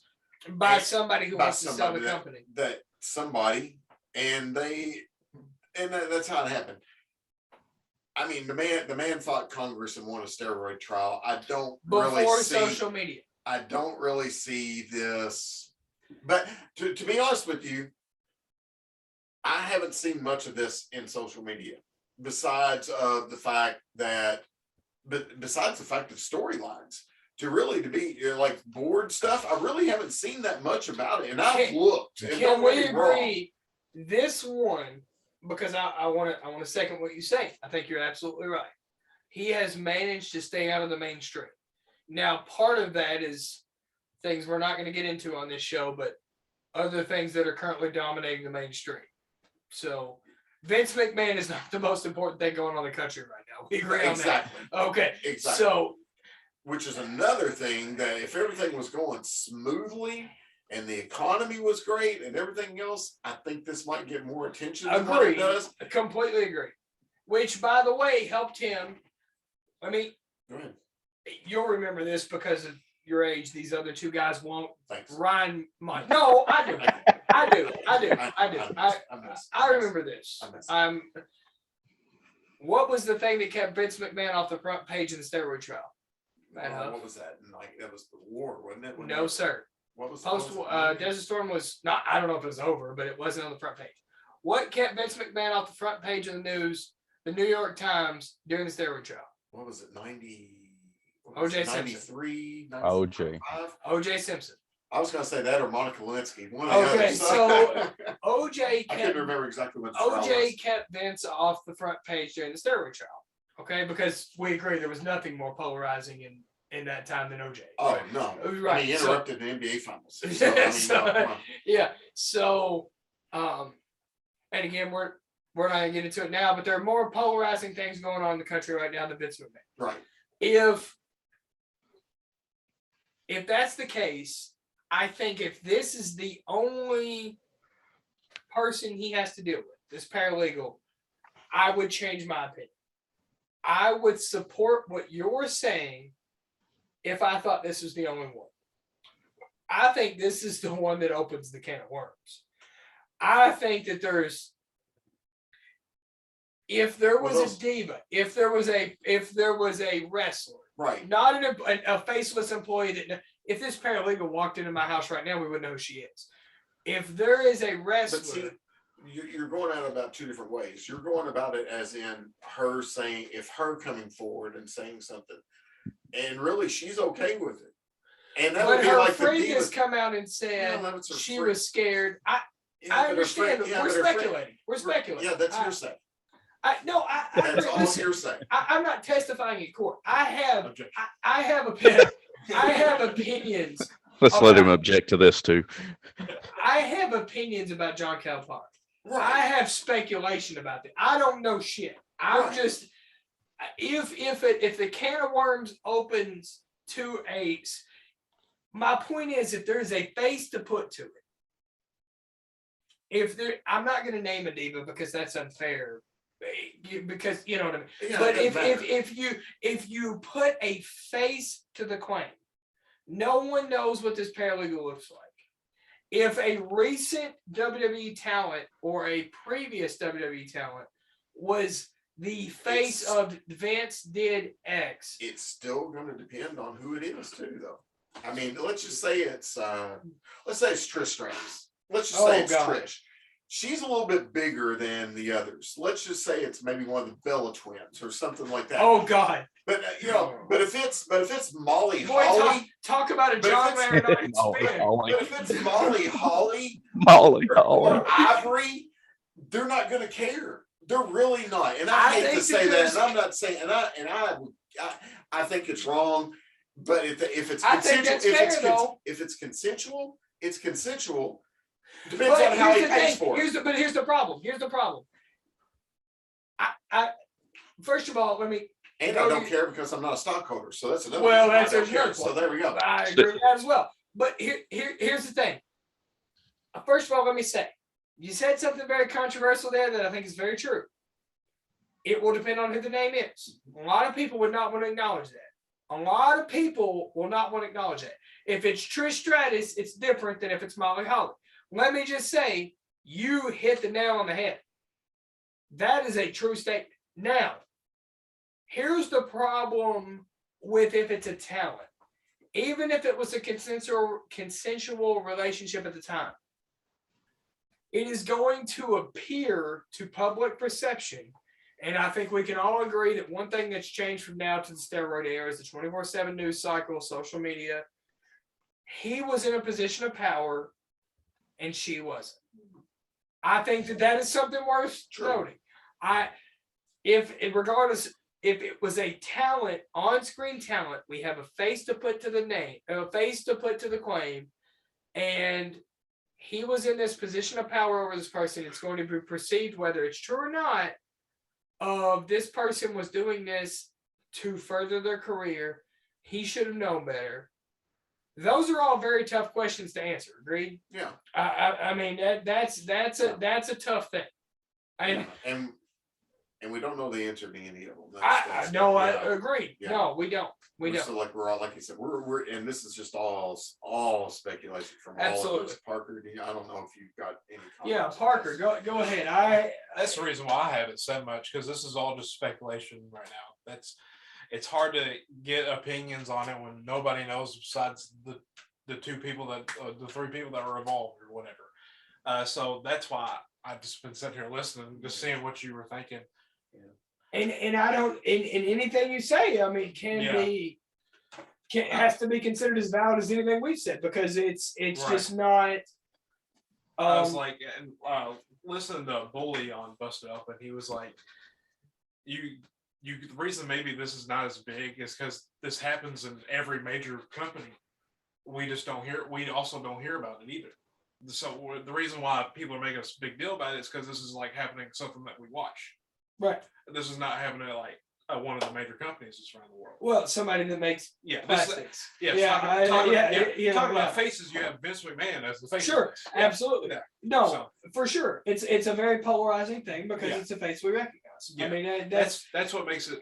and I think that is worth noting is Vince choosing. There have been stepping stones to Vince's success. Hulk Hogan made Vince a millionaire.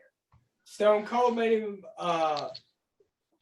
Multi-millionaire. a multi-millionaire. Almost a billionaire. Going public made him a billion.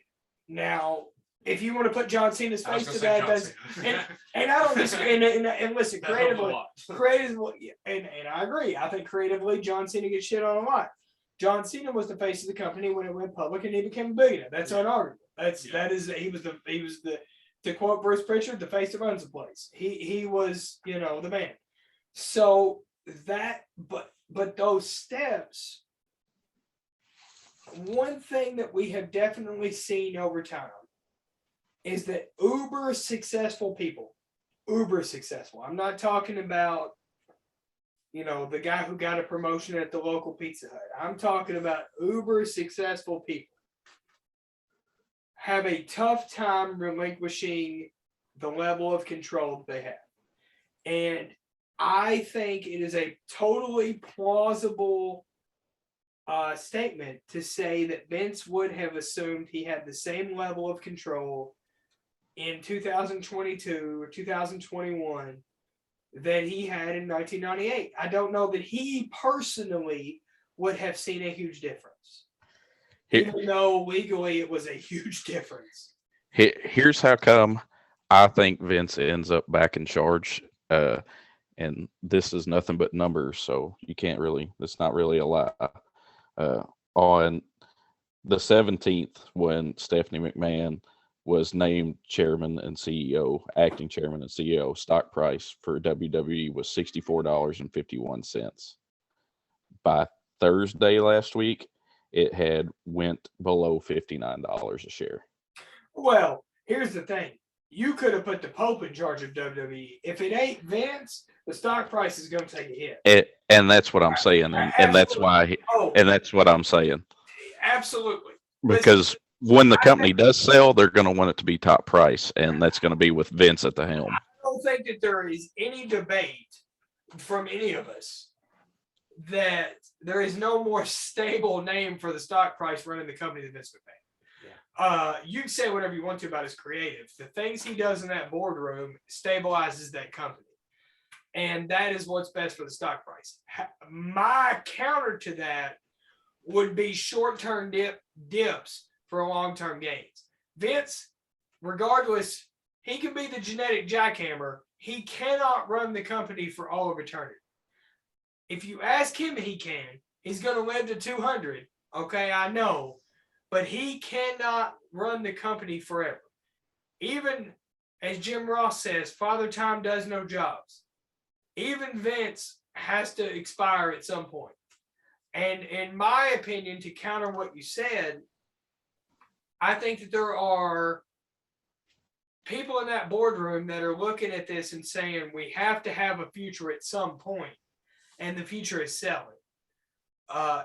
Nothing is hotter right now than streaming. Nobody watches TV on cable anymore. Everything is streaming. Everything's on demand. And in order to stay in the forefront of the streaming platforms, the future is selling. And I think that somebody in that boardroom, and I have my guesses as to who it was, I think it was whoever listens to Nick Khan, was told, sell this damn thing now. And how do we get him out of the way? And I think that something that's been common knowledge in the background for years was brought to the forefront because it's the way you sell the company.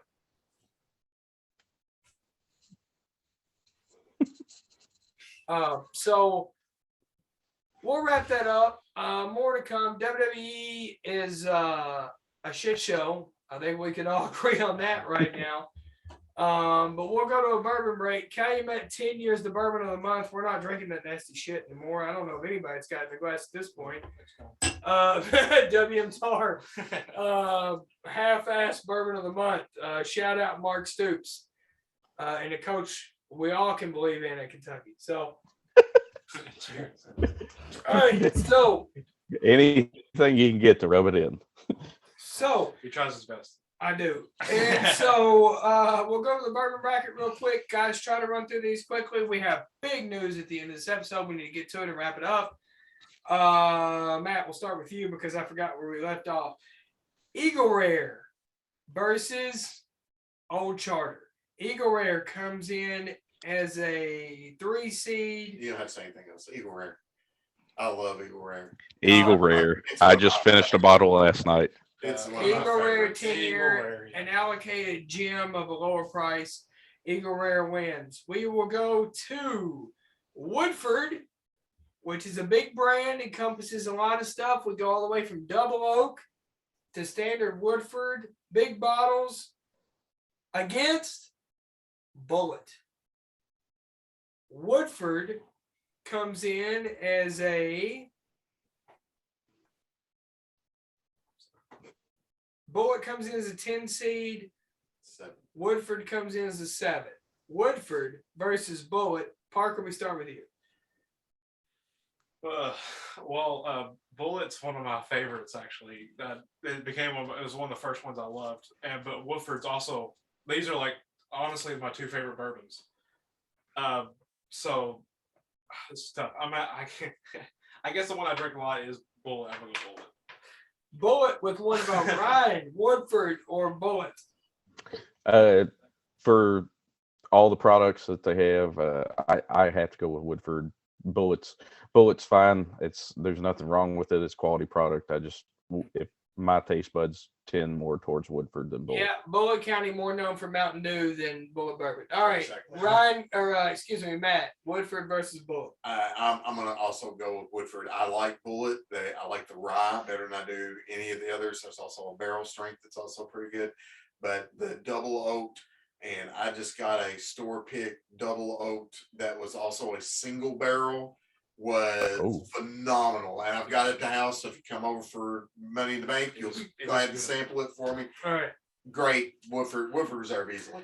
Okay, I'm going Woodford as well. Yeah. I'm not upset about that.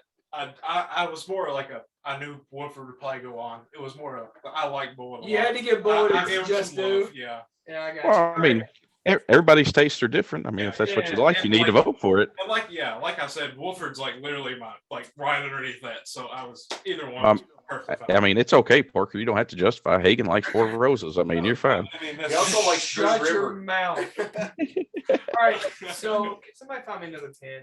Apparently I'm running through this one. All right, anyway, we go to the 2:15 matchup. That's fine, Matt. Just throw all my shit to the floor. We go to the 2:15 matchup of this bracket. The 2 seed, maybe the most polarizing bourbon of all bourbons, Blanton's, the horsey on top, against Old Granddad. Ryan, we'll start with you because I know you have strong opinions. Blanton's versus Old Granddad. Dry.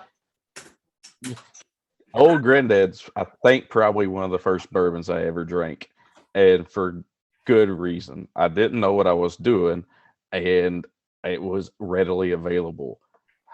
Matt Huff himself convinced me a couple of years ago, I think, to try Old Granddad 114. Oh, I read these 14. reviews. Oh, It- 114. it's supposed to be good. So he bought a bottle and we drank some of it. And I said, this is disgusting. Disgusting. Some of the worst I've ever put in my mouth.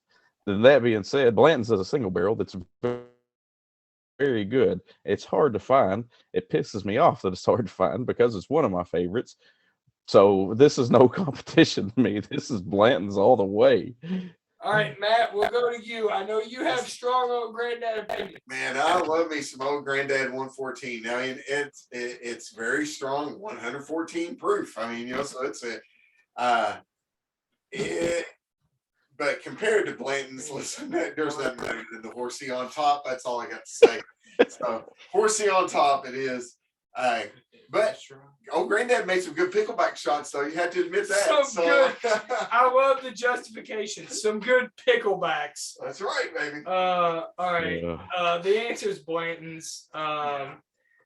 The hate for Blanton's on the bourbon websites is what makes this funny. I don't understand that. I mean, I don't either. I understand. I understand that everybody likes to bash the guy that's on top, but I mean, but when you're good, you're good. I mean, How about a loaded bracket? This bracket, the 1 seed, George T. Stagg still alive, Jefferson Ocean still alive, Eagle Rare still alive, and Blanton's still alive, all in the same bracket. Who made this There's gonna be some tough decisions made later There's on. gonna be some tough decisions. All my favorite bourbons. All right, round 2. George T. Stagg will face Long Branch, Jim Beam, Jefferson Ocean, Angels Envy, Eagle Rare, Woodford, and Blanton's in the 502 bracket. Loaded.